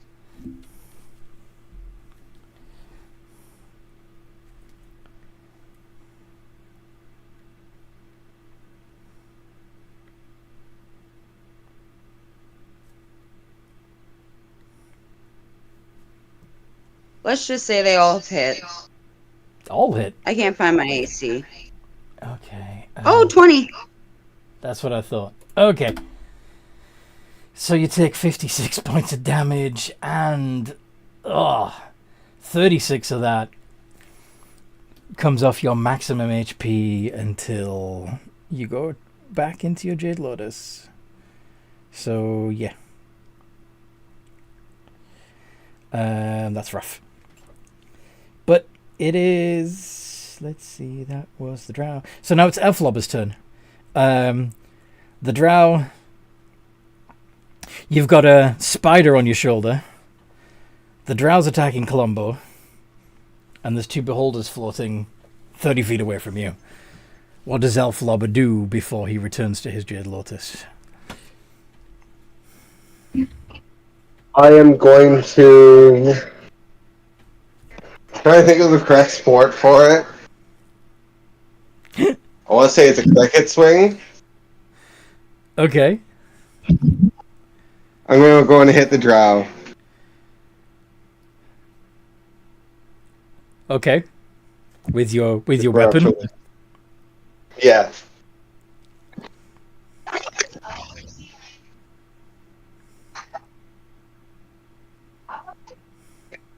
And technically, I'm not leaving the engagement with the retriever because he isn't leaving. Because he's on you, yes.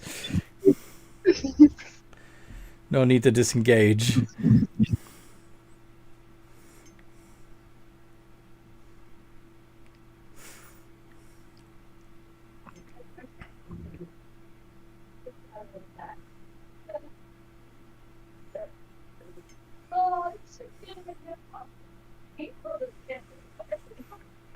Yeah, they hit. They definitely hit.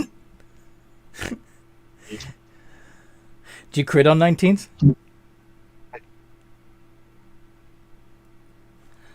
I think he does. I do. All right, then. How much damage do you do to this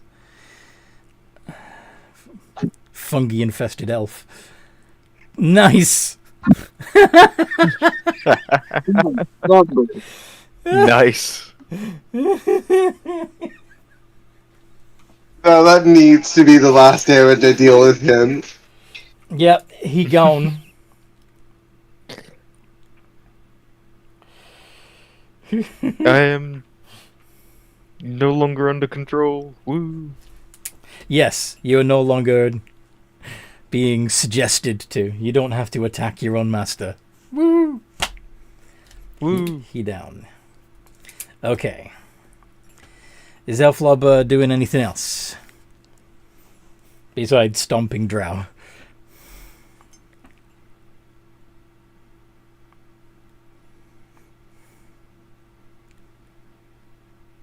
I guess not.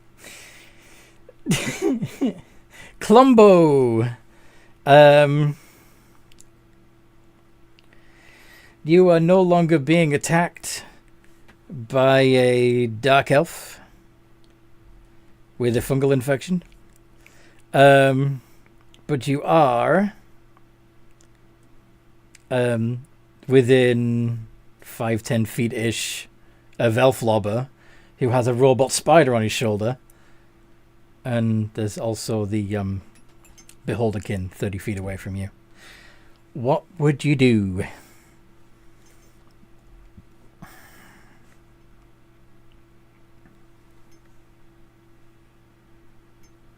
Hanoka.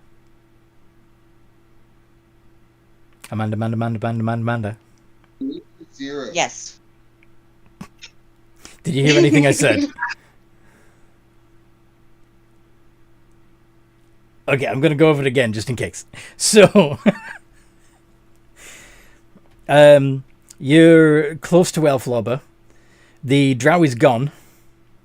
Elflobber has a mechanical spider on his shoulder. And the two beholder thingies are about 30 feet away from you. What would you like to do? If you get your breath attack back, you can try and foosh both beholders. Or you can try and scramble up Elflobber and bite and claw at the spider on his shoulder. What do you want to do? I will try and get my breath attack back. Okay. Yes! Yes! Hey! So they, the Beholderkin, both need to make. What's the save? I think it's a con, isn't it? Con save. No, it's Dex. It is Dex. Okay. 2d20 plus 2. And they fail. So unleash freezing hell upon them. Do you remember how much damage you do with your breath attack? No, I don't. 8d10.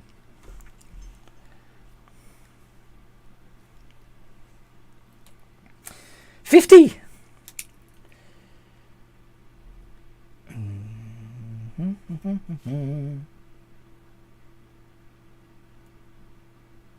I like that one opposed to the plus.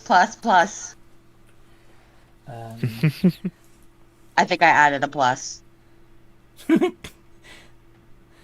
No worries. So the Beholder's down. Return to its Jade Lotus.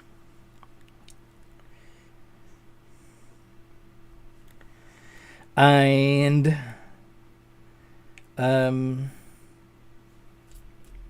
it's the Flump's turn. The Wizard Flump. I know it. My Flump will actually do something this time. Go on. Do it. Do it. I am going to cast Storm Sphere on the remaining Beholder. It's a 20-foot sphere. So, does it hit? Storm Sphere. 20-foot radius sphere. If you center it on the Beholder, everyone else will be fine. Okay. You can I'm going to need that Beholder to make sense. If you move it just right, you... Actually, the drow's gone, hasn't it? No. Yes, the drow's gone. Yeah. Yes. So the Beholder needs to make a strength saving throw. Okay. Well, yes! Death Tyrant, technically. +5. Yeah.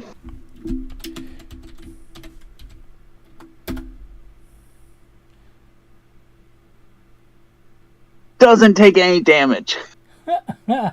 Oof. Until the spell ends, though, you can use a bonus action to cause a bolt of lightning to leap from the center of the sphere towards one creature within 60 feet of the center.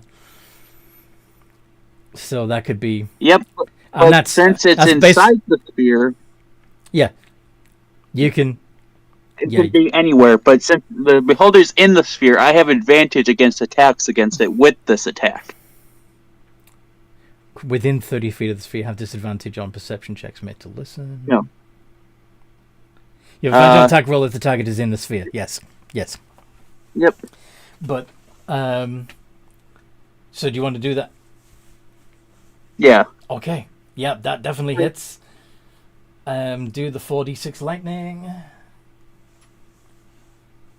It's going to be a +5 because my favorite school is Evocation, which lets me add my spellcasting ability to my damage spells of that school, or healing if it's from healing school.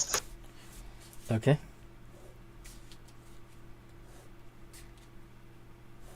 $20 points of Nice. damage to the Death Tyrant. Okay. It's still floating. That's my turn. Okay. Well done. On what would have been the Beholder's turn, its trainer brings out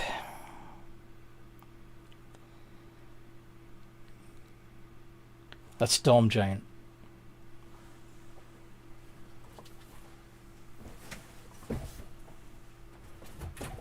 Stone or storm? Storm Giant. Okay.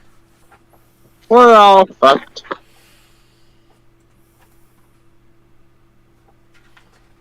And then the turn passes to the Death Tyrant.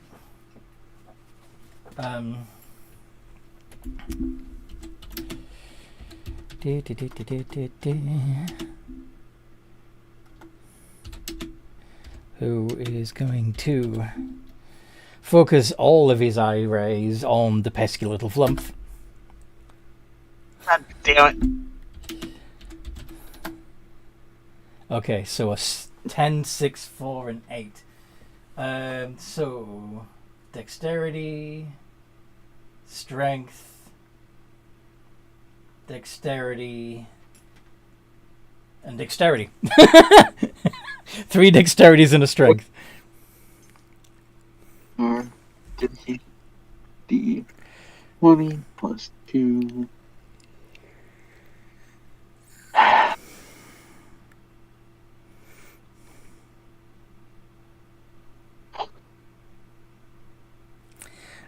Oh boy. So the first dexterity save was against the death ray. And I'm going to die. So that does 59 points of damage. I'm down. Flump returns to his Jade Lotus. And We have it max of 43. Why do you have to? that's both of your creatures out of the match. Oh dear. Gerald. Gerald, having awakened from his stupor when he attacked everyone, is now going to turn around, see the Death Tyrant. It's the Death Tyrant that's still up, not the Beholder, right? Yeah, the Death Tyrant is still up, the Retriever is still up, and a Storm Giant has emerged.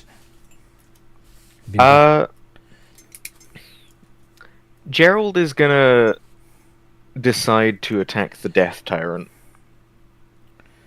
First of all, I'm just gonna quickly roll to see if I regain the breath, and I do. And Gerald is gonna swoop in at the Death Tyrant,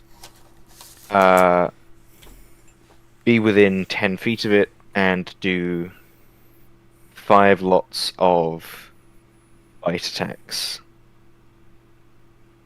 Okay then.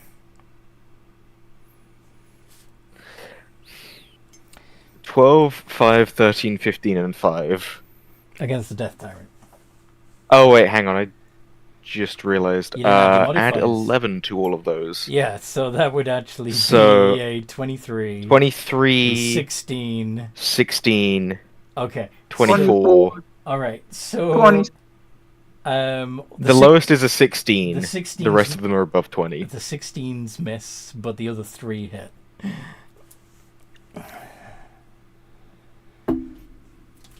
That's better. 28 Ooh. damage. Very nice. And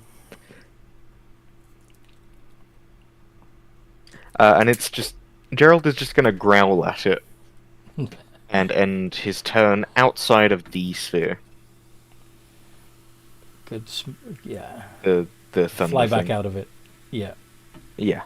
Sweet. Okay. And the Retriever is going to do the stab, zap again. Although he may not need all the stabs. Let's see. British 11. Oh! Oh my. Oh. Oh my.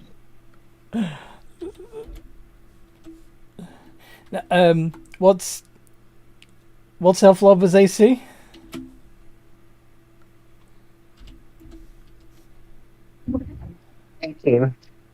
Sorry?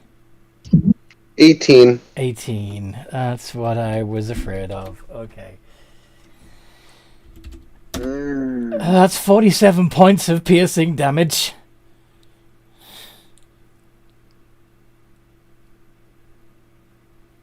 And down he goes.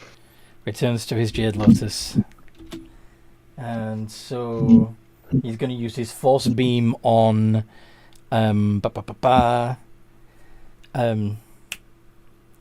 Clumbo instead, Would Clumbo be so kind as to make a dexterity saving throw? Thank you, thank you.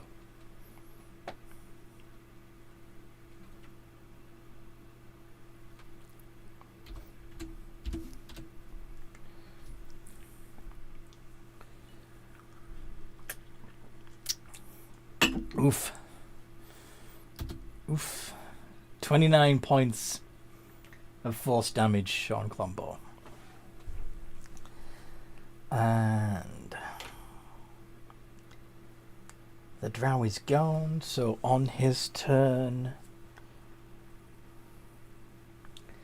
Dip do magazoo. Let's roll a d3 to see which one it's gonna be. Oh, fun. To everyone's shock and horror, the creature that comes out after the drow, by the trainer of the drow,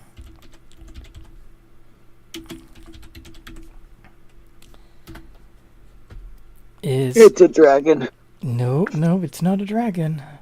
It's not a dragon. Is it a Draco Lich?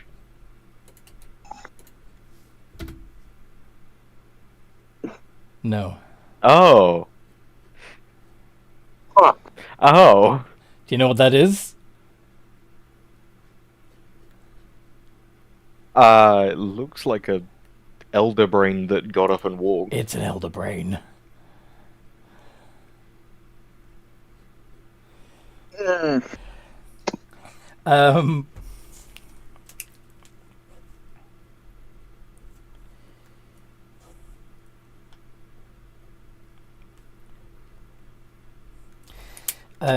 Elflobber, what? Well, Elflobber's out, isn't he? So, what are you bringing out instead, Rob? I will bring out the Grey Render. The Grey Render.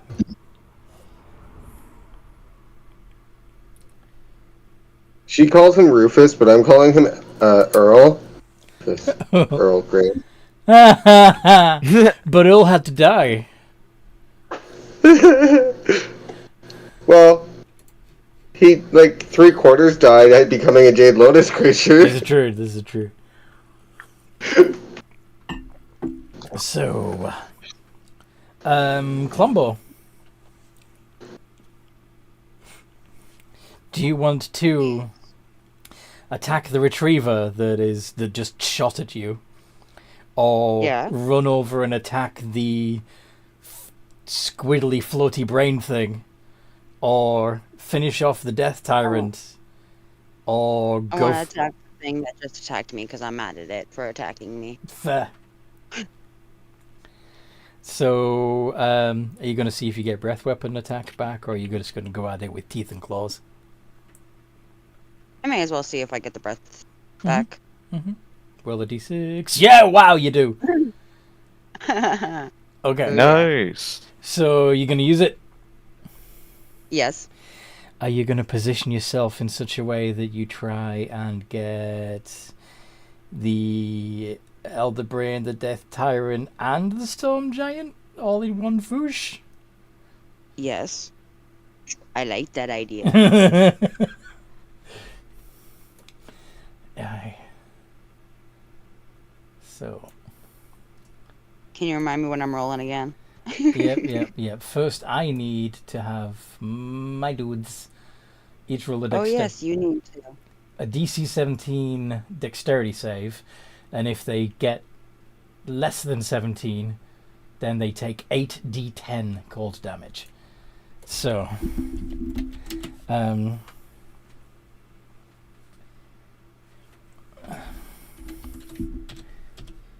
a roll, yes. Let's see what the retriever gets first. Does he have any resistance to cold? No. He gets 16, so that's a fail. The Elder Brain.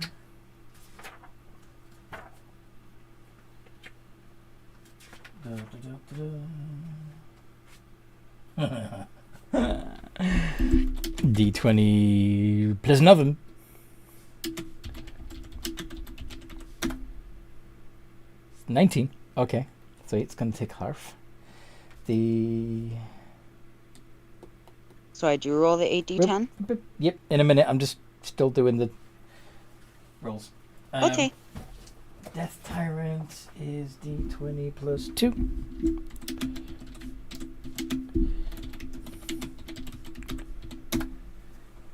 And Storm Giant.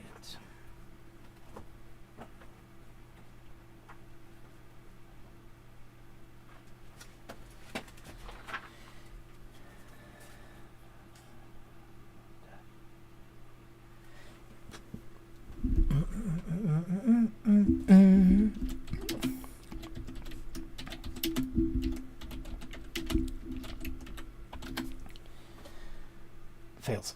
So yeah, go ahead and roll the dice. Roll the damage. 28. So the Storm Giant's resistant to cold, so it's only going to take 14. The Elder Brain passed, so it's only going to take 14. But the Retriever and the Death Tyrant take the full 28.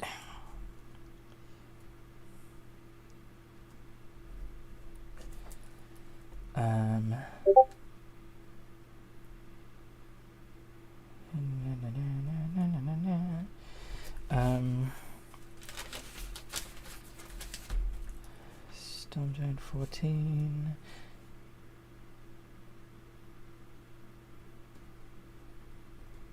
Oh, we're in 14. Okay. Whoop. Okay. Well done, Columbo. The Flumph trainer is out of the match. All you can do now is watch and offer suggestions to your allies. And then the Storm Giant.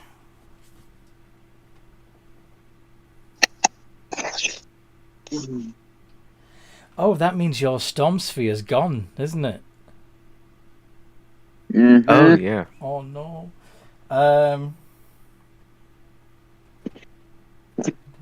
Should have sent out my beast. You beast. Speaking of which... So...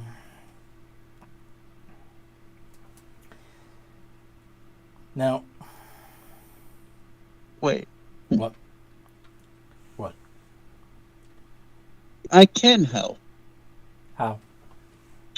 I'd like to use which one? Which feature does it? I got a feature that tells me the weakness, resistance, and immunities of one creature. Where are you? Hunter Sense. Does it take a minute Look of at this. study, like the fighter one? It's an action. Wow. It's my subclass. So what's the ability? I'm pretty sure it's called... I know it's one. Hunter Sense, I believe. It's specific. Got At third level, you gain the ability to peer at a creature and magically discern how best to hurt it. As an action, choose one creature you can see within 60 feet of you. You immediately learn whether the creature has any damage immunities, resistances, or vulnerabilities, and what they are. If the creature is hidden from divination magic, you sense that it has no damage immunities, resistances, or vulnerabilities. You can use this feature a number of times equal to your wisdom modifier. So, which of the enemy's creatures are you going to take a sneaky peek at the stat block? brain. The Elder Brain. Yep. Since we have a giant expert, he's not afraid. He doesn't care because that person probably knows its weakness. Elder Brain. So, it has no vulnerabilities, no immunities, no resistances. Shit. So out of character, I think it's divination. In character, I don't know that. Okay. I know Storm. Yes. Speaking of the Storm Giant, he's gonna bring the thunder.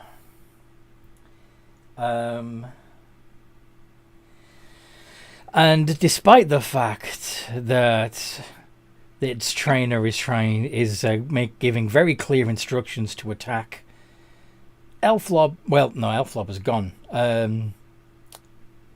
To attack the Frost Salamander, Klombo. The Storm Giant apparently still has some residual hatred of dragons. Could Gerald Yes. please make a dexterity saving throw?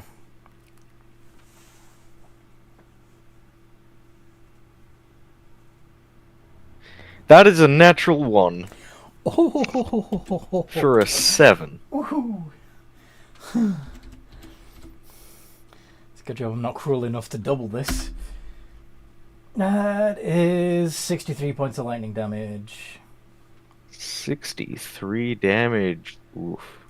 As you see the Kinoko and the crowd go silent with panic at the dragon being attacked.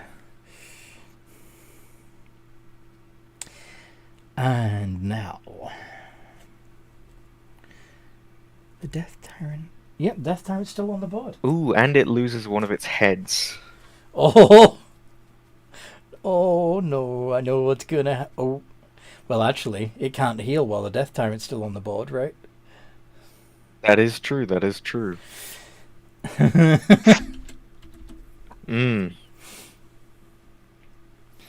Okay.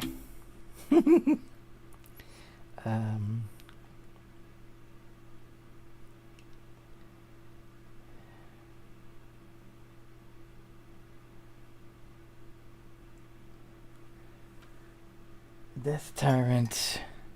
Yeah. It's gonna follow the giant's lead and fire its eye rays at Gerald, despite the trainers all screaming, "No!"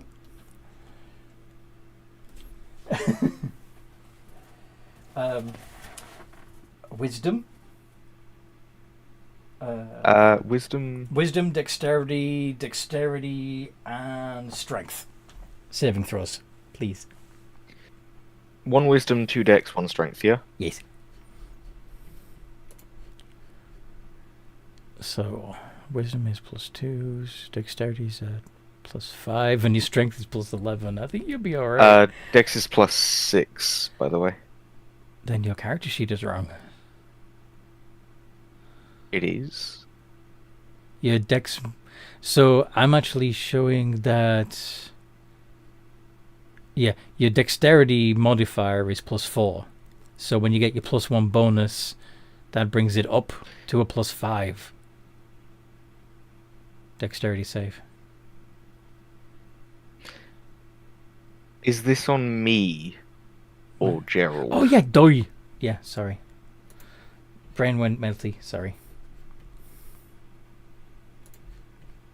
That's a D10, not a D20. Yeah, do you want to try that again? That's the Those are the dex 2 saves. dexes, 18 and 23. Very nice. So And then They what both- were the other 2? Strength and wisdom, yeah? strength and a wisdom. Yeah.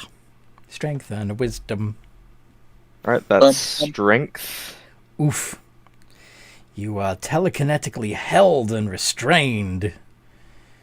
And it can even... And this is the wisdom. He's going to pull you down 30 feet. The wisdom is 9. Oh no. Oh no. So I've pulled down 30 feet, so I'm on the ground now. And you're also charmed by the Death Tyrant. I'm so charmed by the Death Tyrant. Yeah. Death Tyrant's your friend. I need to re-roll that then because I have advantage on saving throws against being charmed. Nice. Cool.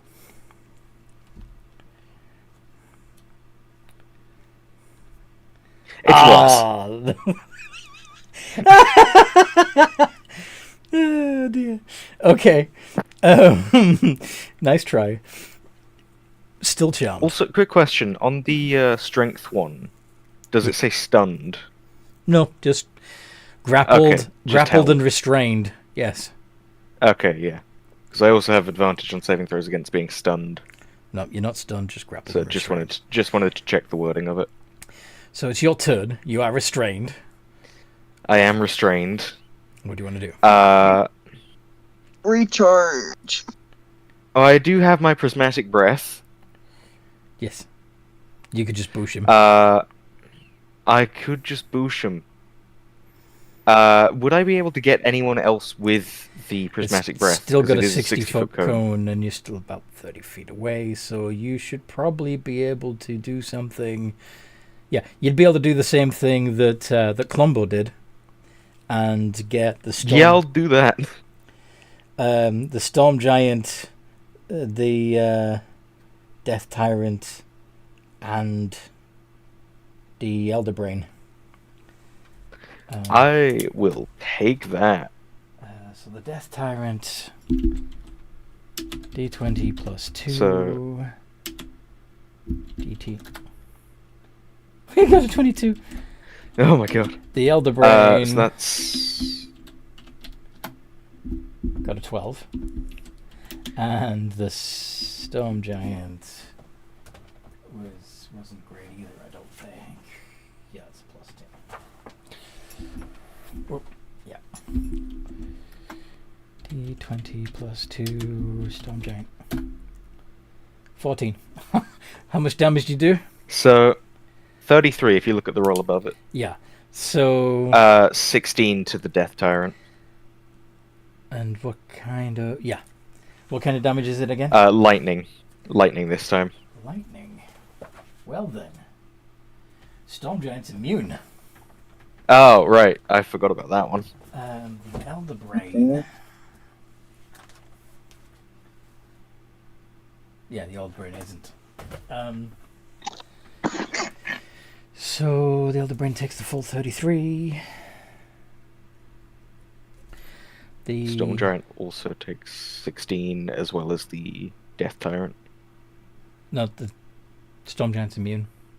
Immune. Oh, immune. Okay. Mm-hmm. Just takes nothing then. Damn. I should have thought that through more. No, don't worry. Yeah. But the death tyrant's gone. Wait. And as it's the end of my turn, I do heal those two heads. Yes, you do. So you get. So I'm so on now up to six heads. heads, Yes. and I heal 20 HP. Very nice. Very nice. Okay. The retriever is going to be a pest and bother Columbo some more.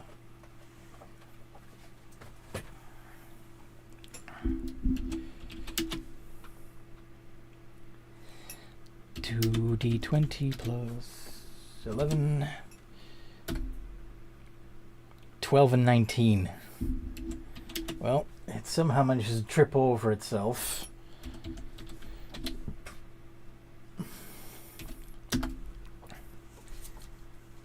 And do 15 damage to itself, and nothing to Columbo so far. But it still has its force beam, so could Columbo make a dexterity save?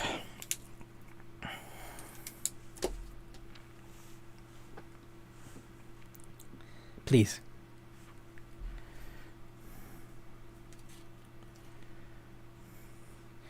$14. So that's 5d10.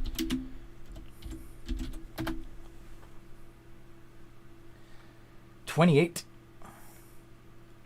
points of force damage to Columbo.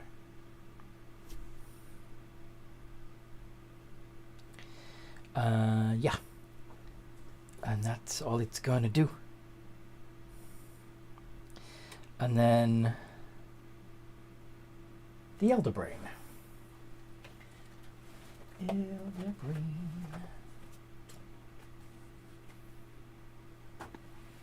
I caught damage to Combo. You got 28 points of damage on Clombo, yeah. Thank you. Okie dokie.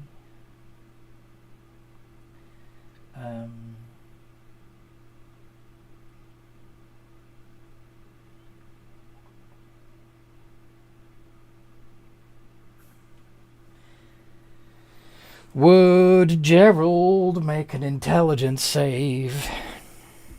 An intelligence save. Intelligence save.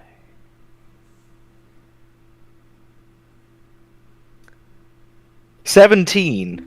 That's a surprise. But you do have advantage on that because it would stun you if you fail. So. Oh. Roll again. Try to get a couple of points. 14. There. No. Okay. So. Gerald takes I would have only saved that on a nat 20. 33. Well, it was a DC 18. 33 points of psychic damage. All right, yeah. I have a -2 on that. That's 33 points of psychic damage, and you're stunned for a minute. So that means you fall from the sky. You're 30 feet up, right? I was already on the ground. Oh, okay, good. Good. So I'm stunned. That's another 30 points, which means I lose a head. Yes. It's no way to get ahead.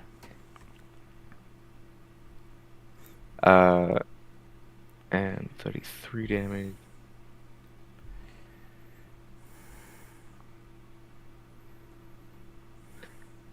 And I'm stunned. Stunned. Okay. To remind you what that means exactly in D&D, you're incapacitated. You can't move. Can speak only falteringly. You automatically fail strength and dex saves. So thank God the Beholderkin are gone. Oh no. And the attack rolls against the creature have advantage. And again, because it mentions another condition in there, incapacitated, can't take actions or reactions, and you lose concentration on any spells.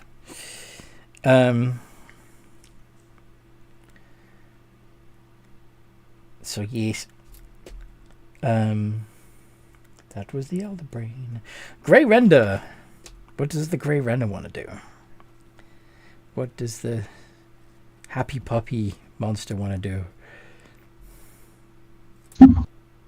What is the closest creature? Well, you'd be on the starting line. So you'd be 60 feet from any of them that are still on the starting line. The Retriever, however, is only about 30 feet away and is attacking Clombo. Well, let's go after the Retriever. After the Retriever.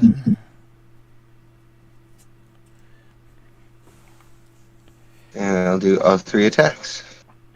Woot woot.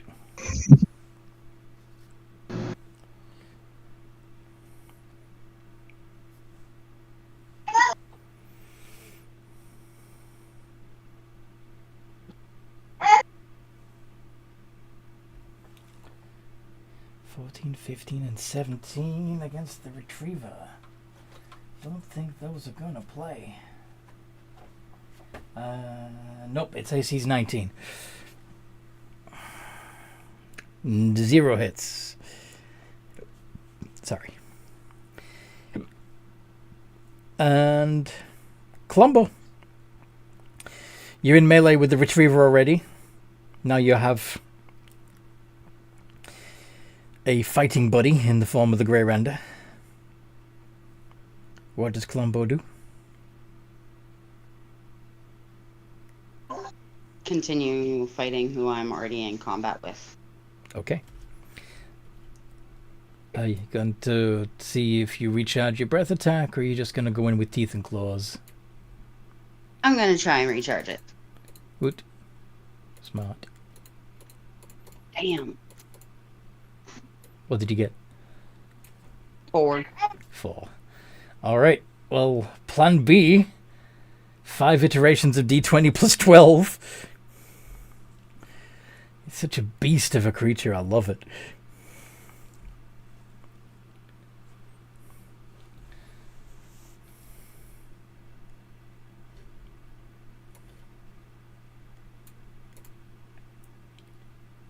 Oh, that's not iterations.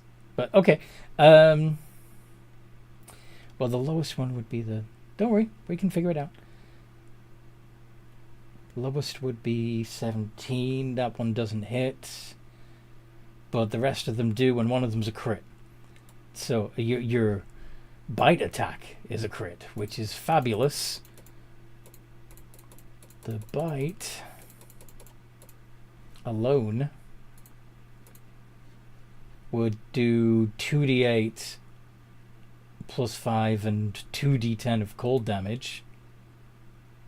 And then you got 3 of the claw attacks, so that would be 3d6. So 2d8, 2d10, and 3d6 plus 20.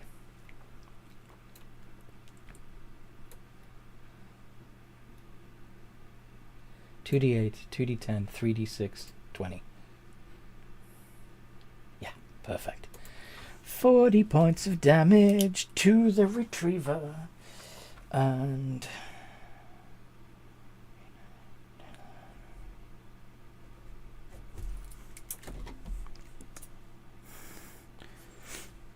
it persists. Now,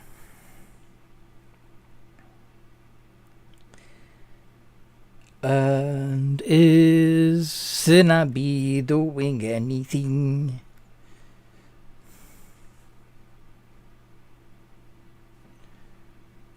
Sinabi can't do anything since I'm assuming direct interference isn't allowed. So skip my turn. You can go get a hot dog.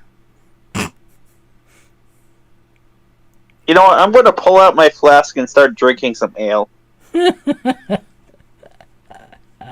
Fuck this shit. It's so... I mean... So unfair. Fucking damn it. Storm Giant.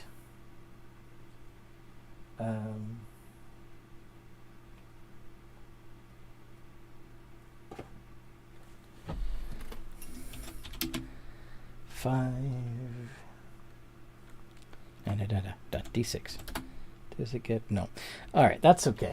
Because he's just going to go over to the incapacitated and stunned Draco Hydra. Despite the protests of his trainers. And...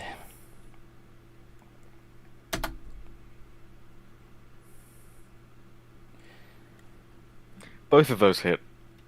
yeah, he would have had advantage, but yeah, he doesn't need him, does he? Nope. Nope. 12d6 plus 18. It's 47 more points of damage. And that's another head gone. Another head bites the dust. The stewards themselves are beginning to panic and wondering if they should put a stop to this, and they're begging the Kinoko to try and regain control of their creatures. We're trying.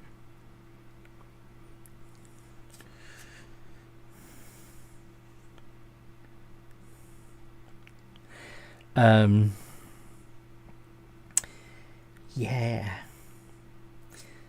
Death Tyrant's gone. And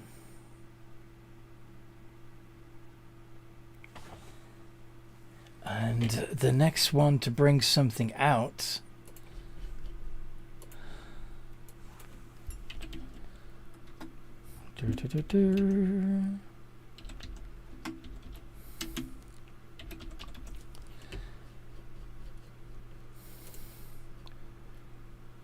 brings out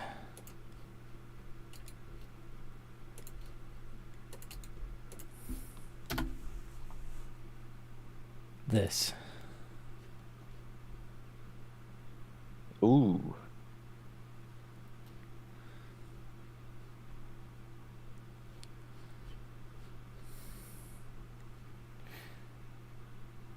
Um,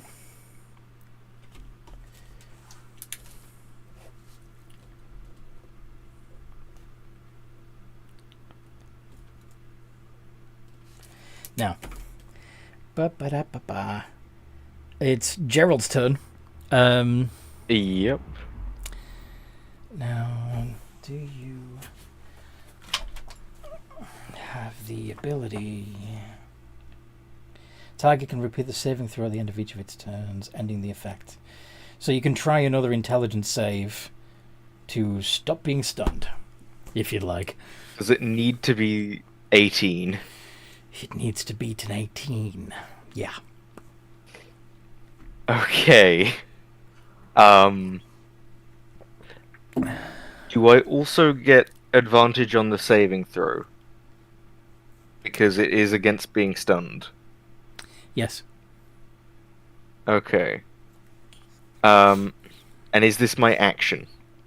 This is the only thing you can do this turn. You don't have to. Oh, wait, right, yeah. Yeah, you can't do anything on your turn except try to snap out of it. Can't take actions or reactions. Nope.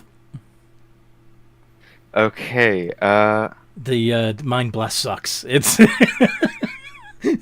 yeah. How do I add advantage on my rolls again? I forget. Space ADV at the end of the formula.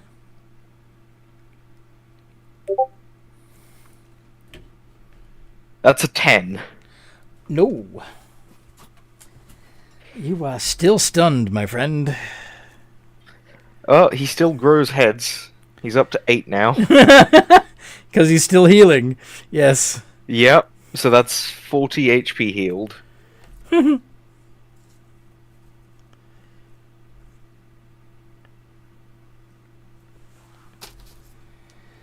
And, yeah, turn over.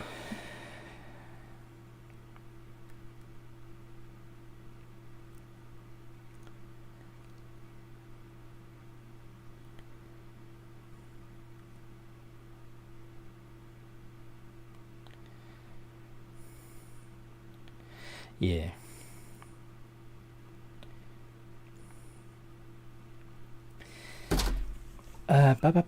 So, yeah. Oh, I should check. Is any of this damage radiant damage? No. Okay. Why, do you have a particular aversion to radiant damage? If I have taken radiant damage, I don't grow heads back. Oh, okay. Interesting. The Retriever.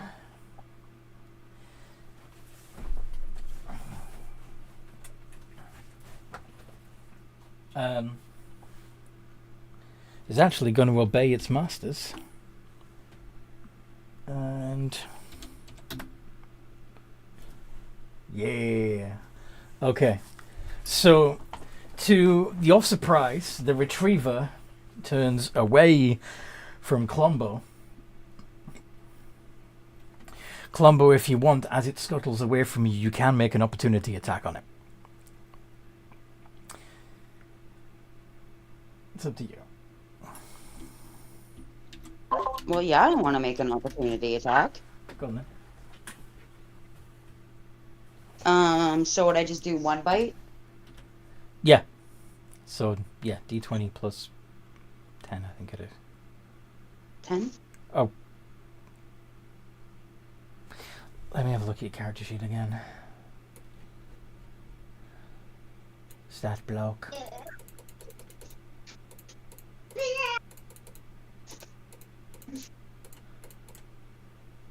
$12. A D20 plus 12. Sorry.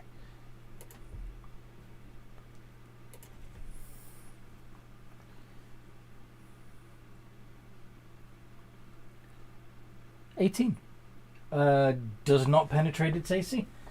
The stone giant gets shot with a paralyzing beam from the Retriever and has to make a con save.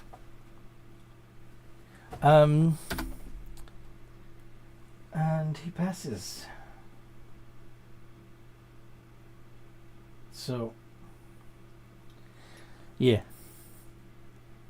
But then the retriever is going to also make 2 melee attacks against the frost giant. 15 and 18. The storm giant, rather. 16. Only the 16 hits. That's 2d8 plus 6. 14.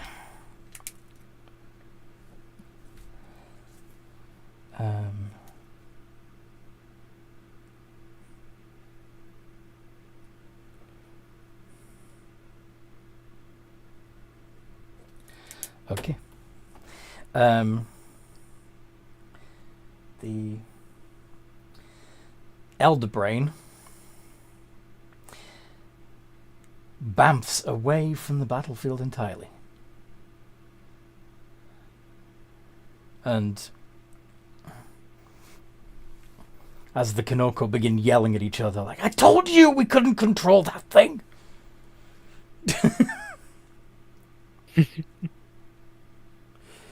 And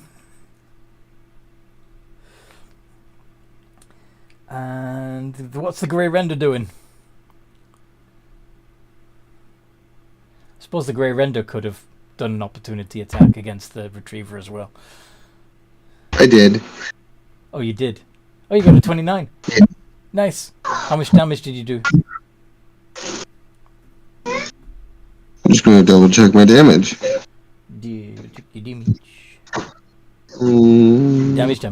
2d12 plus 4.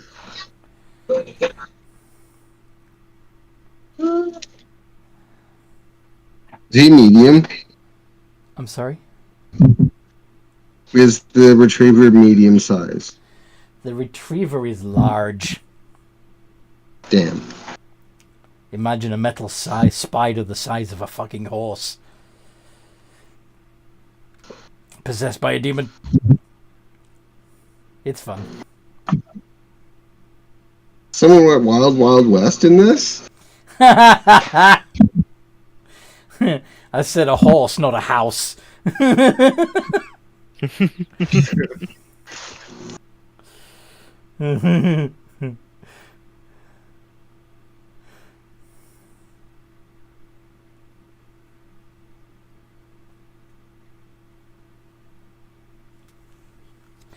18 points of damage. Okay. Cool. Okay, so how far away is he now?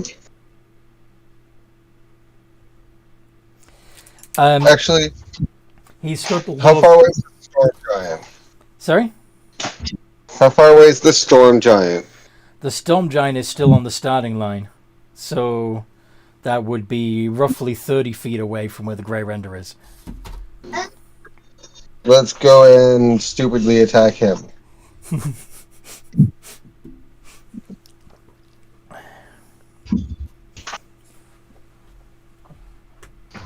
Yes, I have no faith in my chances here. Wow. 2 hit. Unfortunately, the miss is a nat 1. So the Grey Render... the Grey Render hurts itself. But also... I'll go ahead and roll that.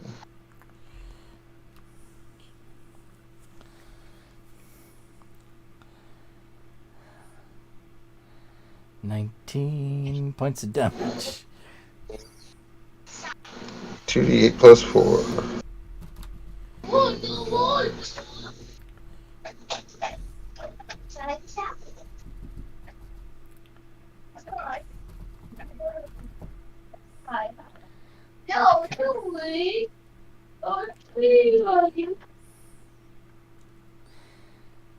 And 26 points of damage to the Storm Giant. Yeah?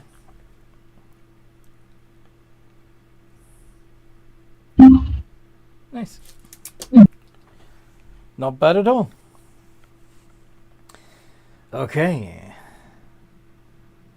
Columbo's turn.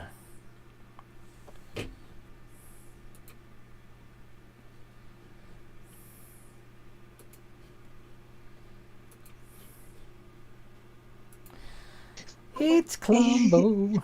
My turn. It's Columbo's turn. I'm going to try for my breath attack. D6.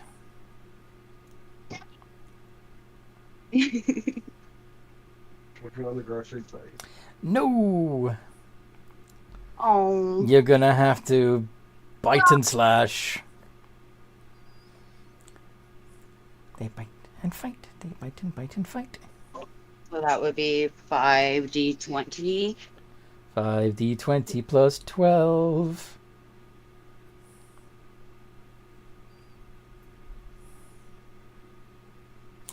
Nice. Okay, so all of those get through except the 14, and one of them's a critical. So it's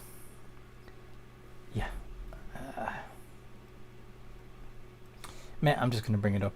I'm just gonna reload it here. It's getting frustrating having to scroll up. 1d8 and 1d10 and 4d6 plus 20.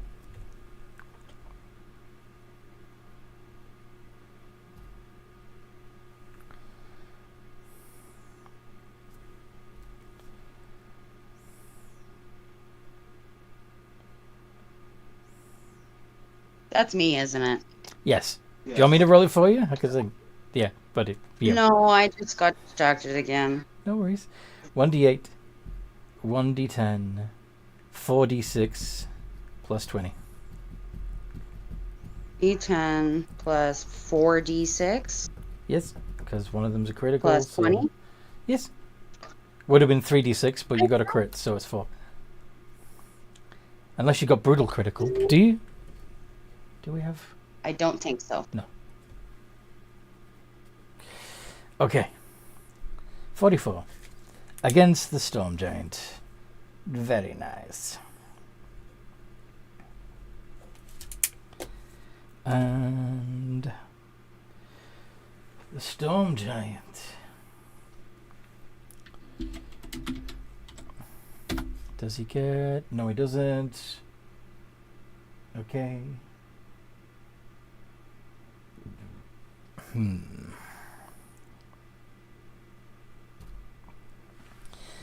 Think he's still gonna focus his attention on the dragon.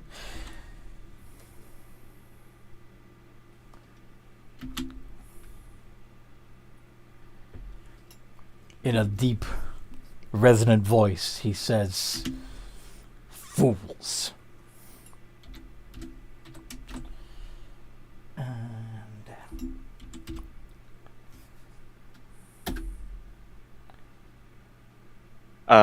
Both of those hit, but also he has advantage.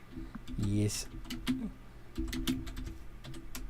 So let's see if he gets a crit. No. Okay. So it would be 26 plus 18. 63. That is one more head gone. And another head's gone, and another head's gone, and another one bites the dust.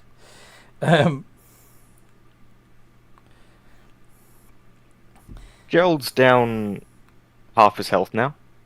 Can't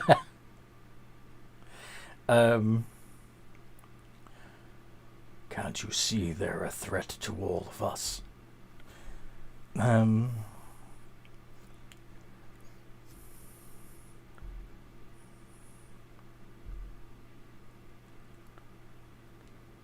Okay, so, and then the cadaver collector is going to have some fun.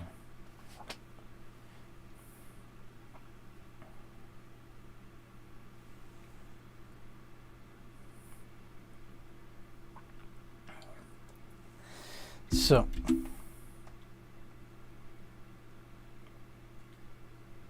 yeah, he is going to breathe out a gas in the direction of the storm giant. Could the Great Render and Clumbo and Gerald, I think, yeah, he would have to be. Also, all make con saves. I just realised I forgot to. Yeah. No, never mind. That's You forgot to see if you Yeah. weren't stunned anymore. Yeah, it's your turns. After, your turns after the Cadaver yeah. Collector. Yeah. Yeah, I got my turn order mixed up on my That's okay. little sheet that I'm pulling. Oh, the storm giant passes. Oof. Con save, yeah? Constitution saving throw. Yep. DC 18. Columbo passes. The Grey Render doesn't. And neither does Gerald. So in addition to being stunned, you're paralyzed for a minute. If you failed the roll, you're paralyzed.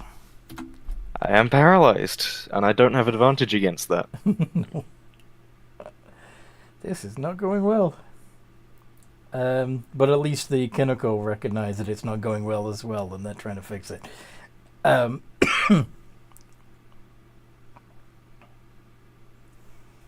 Let's have... Yeah. Gerald, all you can do is try to re-roll the con save and the intelligence save. You get advantage on the intelligence save.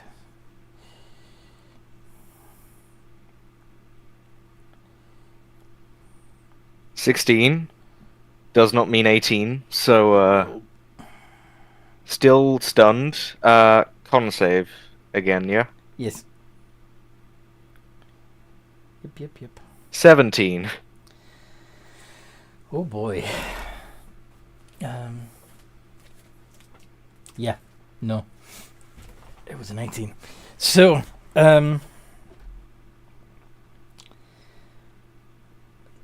now, if you want, you can recall your Draco Hydra and bring out something else, but for the moment, it's tanking the damage. The other stuff could have been...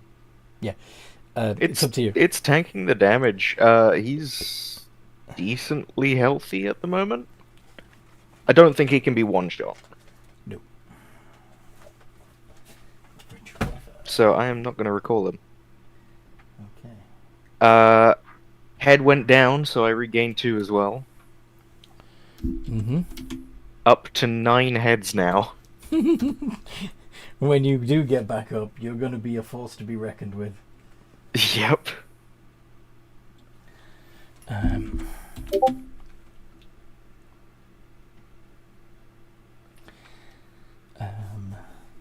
Speaking of which, dexterity save plus 2, d20 plus 2, 11.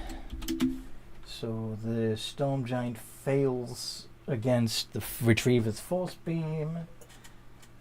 That's 5d10, 35, and then the retriever is also going to stabby stab, plus 11. Yep.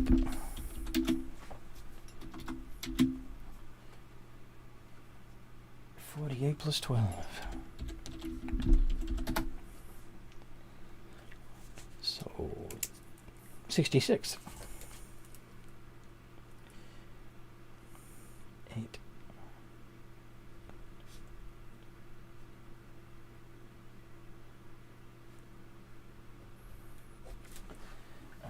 His total.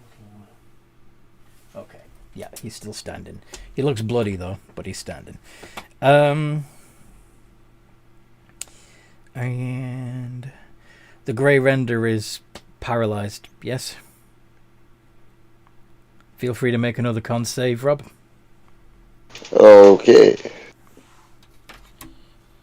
Oh, I did get that right.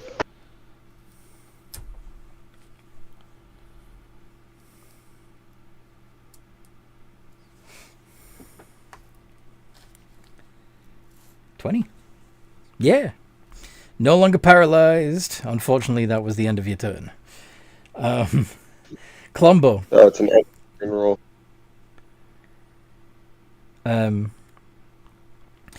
You, you know that the Storm Giant is resistant to cold, so even if you do get your breath weapon back, it's not going to be the best form of attack against this particular foe. May as well just bite, slash.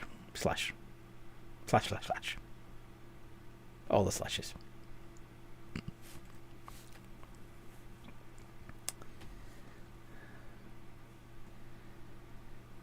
Is Amanda present?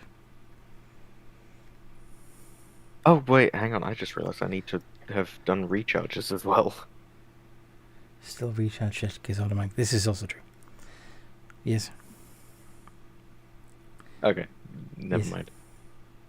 I would have recharged by now. Yes. But you're paralyzed. Cannot use it. And stunned. It's there, though. And Yep. prone. And incapacitated.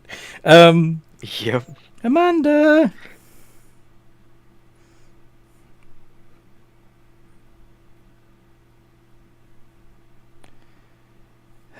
She must be being mum. Okay. Well, we'll come back to Columbo. The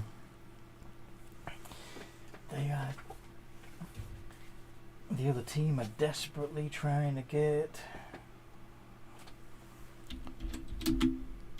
the Storm Giant to behave itself and return to its Jade Lotus at this point. And it passes, resisting the pull.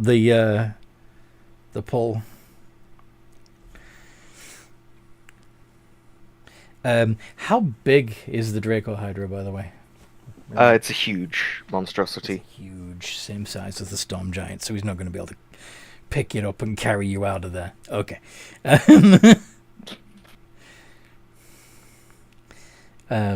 Just as a question, how many rounds has it been since the stunning? It's been quite a few. Hasn't been a full minute yet, though. It's got to be 10. I figured that. I just wanted to mostly check. Fair enough. Yay, Hanoka's back. Woo! Hanoka, would you like to try and hurt the Storm Giant with your bitey claw? Very much so. Bitey claw. So 5 iterations of D20 plus 12. You can also roll a D6 to see if you get breath weapon back, but since it's resistant to cold, you're better off just melee. What you doing? Okay, the lowest one of those is a 24, so yeah, they all hit. So, it would be 1d8, 1d10, 4d6 plus 25. Technically, the 1d10 is divided by 2, but I haven't been doing it so far, so fuck it.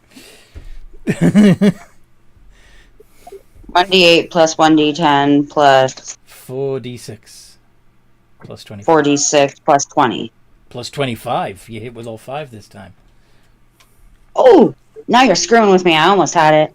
No, I'm kidding. Add 5. There we go, 47. Nice. Where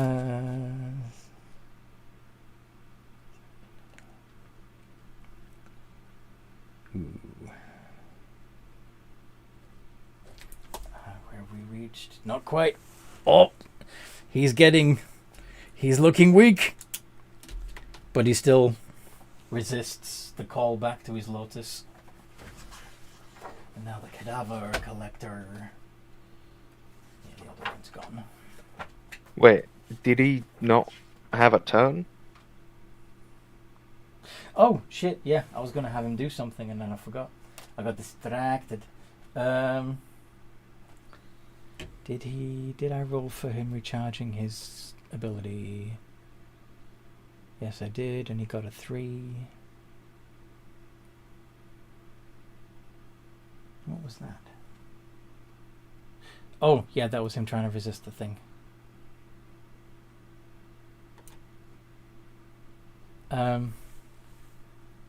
Okay.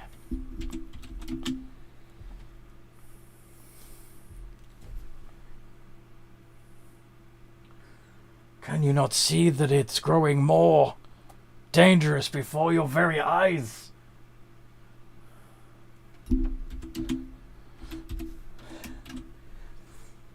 The dragons must be destroyed before they take over. You don't understand what they'll do if they're in charge.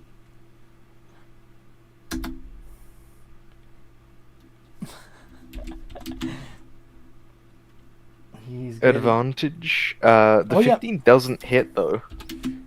Neither hits. Well, yeah, you're right. He does have advantage, so let's try that again. 17 and 24. That 17 just hits. Okay. So, he manages to do another 12. D6 plus 18.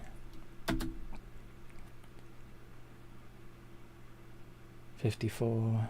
Yeah, so he does 54 points of damage to Gerald. But turns to Pryor when he says they are in charge, and he goes, "No. How long have I been gone? It can't be."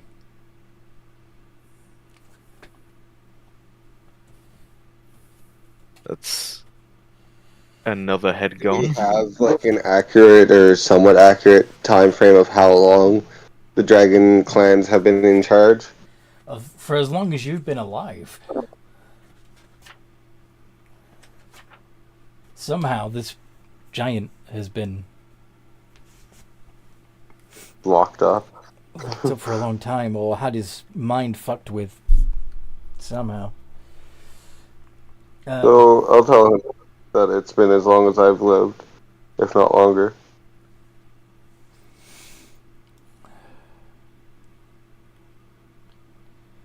The giant begins walking up to you, even as the cadaver collector comes up behind it and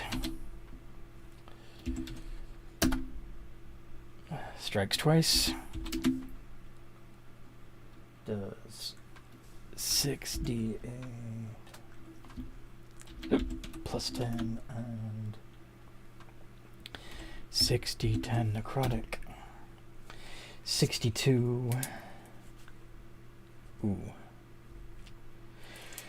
He's looking really weak now. But he looks at you imploringly, Pryor, and says, "Please,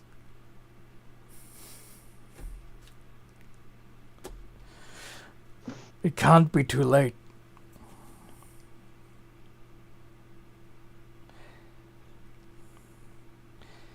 Sorry, but the Dragon Emperor has been in charge for a long time. I don't Emperor. know. Emperor!"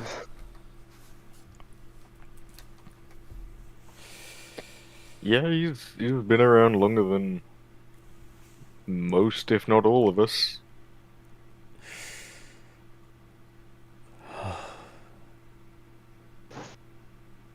He just drops to his knees. Gerald, would you like to attempt to save? I would like to attempt to save.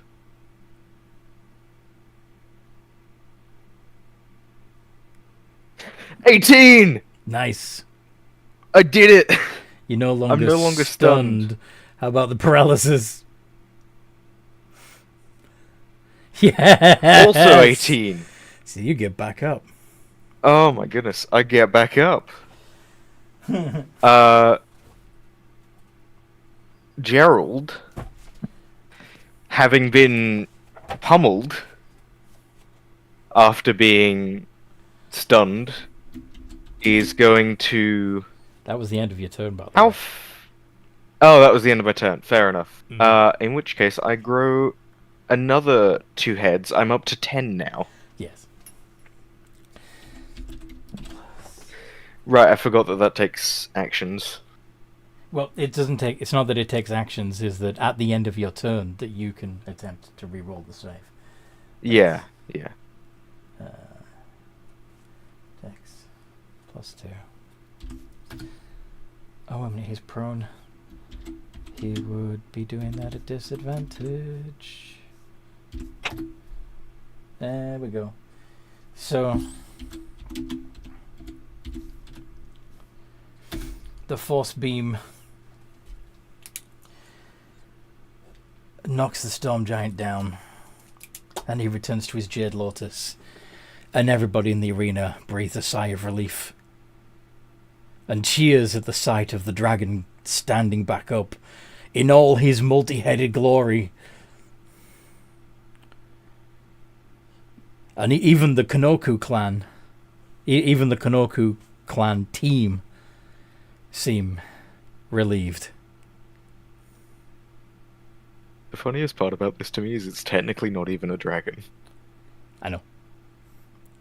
But it looks like one. It's great. Mhm. It's like those moths that disguise themselves as poisonous moths. They aren't. It's great. What class is it technically? Is it a monstrosity? Yep. Would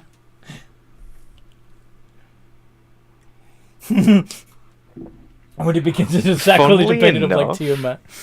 Go on. Funnily enough, the description says that it's arrived out of arcane experimentation dedicated to recreating Tiamat's power Yes. that went wrong.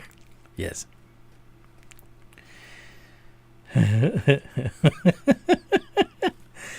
Okay. Yes. Which is why it has a multi-chromatic breath attack. Mm. Which is fun. But yeah, the one of the stewards comes over, very flustered, and says, "What the hell do you think you were doing, having a dragon?" You know it's not a dragon, right? What do you mean it's not a dragon? It looks like a dragon, but it's not a dragon. You're telling me that any actual dragons won't be offended that you have this thing in a Jade Lotus? I haven't really gotten into the semantics of that yet, but as far as I'm Have you aware, even spoken with technically your it's- dragon? What clan are you from, I don't- anyway? Oh, I'm not from here. You what? Do you mean you're not from here? I'm from the steppes. Can't be. There's nothing there but death. What do you mean you can't be? And yet I survived nonetheless. No. No, this is sacrilege. This is heresy. I won't hear it.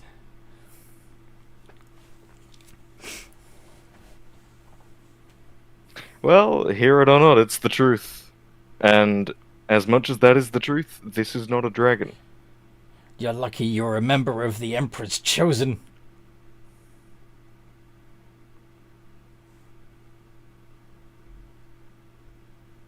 Nabi laughs at that before covering his mouth.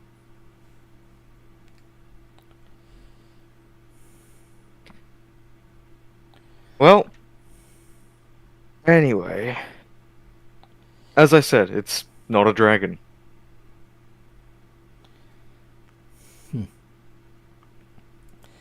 I really don't know what you were getting so worked up about. You saw how it set off the giant. I mean, yeah, it looks like a dragon. It's a very effective disguise. But that's all it is. Can't you make it look like something else? No, that's what it looks like in... Is it? It's technically not nature. It's kind of a scientific abomination, but... Yeah, it's yes. Well, okay. If you explain what it is and how it was made, you're only going to make things worse. Madrix doesn't know this. Since a mad Madrix wizard is just explaining. Since a mad wizard took Dragon and Hydra and magically mushed them together.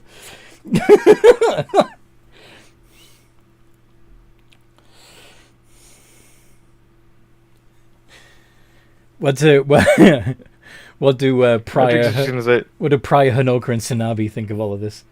I found it while I was walking. Well, like, it's not technically a dragon, it's just someone's failed experiment at making a dragon, and he just managed to kill it. Like, it is a lot better than the Kinoko over there who kidnapped a giant who's literally pleading to be set free. Also the Elder Brain that just left. We all know by draconic law that that giants are seen as beasts and therefore a fair game. It's entirely sentient. That's which, you know. Will you stop speaking such heresies? Technically, the Elder Brain was intelligent. An aberration, and one that should never have been captured for obvious reasons. Yes, they're intelligent, but they are monsters. But yes, I agree that they should never have tried to use an Elder Brain. Or any kind of illithid kin. Yeah, that's something dodgy even the people from the steps wouldn't touch. I'm not going to lie to you, Chief. But their fungal spores should have taken control of it. I didn't see any spores on it. Neither. You're right. Well, I'll have to have words with him about that in a moment. But please, I beg you, don't use that creature again. I don't see it breaking any of the rules. Why not? Okay, on behalf of him as part of the Emperor's Chosen, we promise not to use that creature again at this location. Thank you. That's all I'm asking. Alrighty.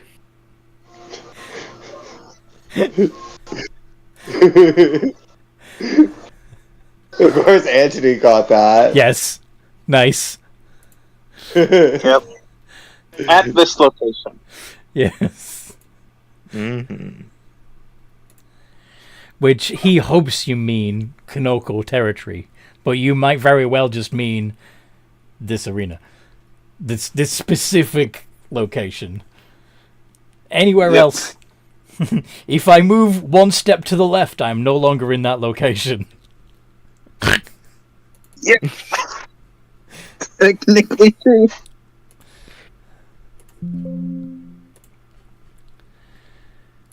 Take a step to the right. Uh-huh.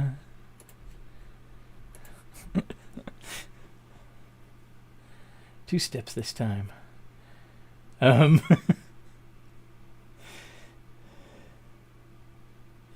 Okay. So what do you want to do now, intrepid adventurers?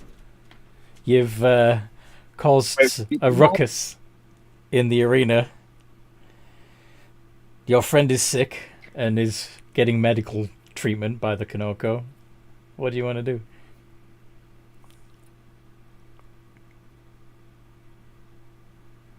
You still have to... Isn't there still the cadaver collector?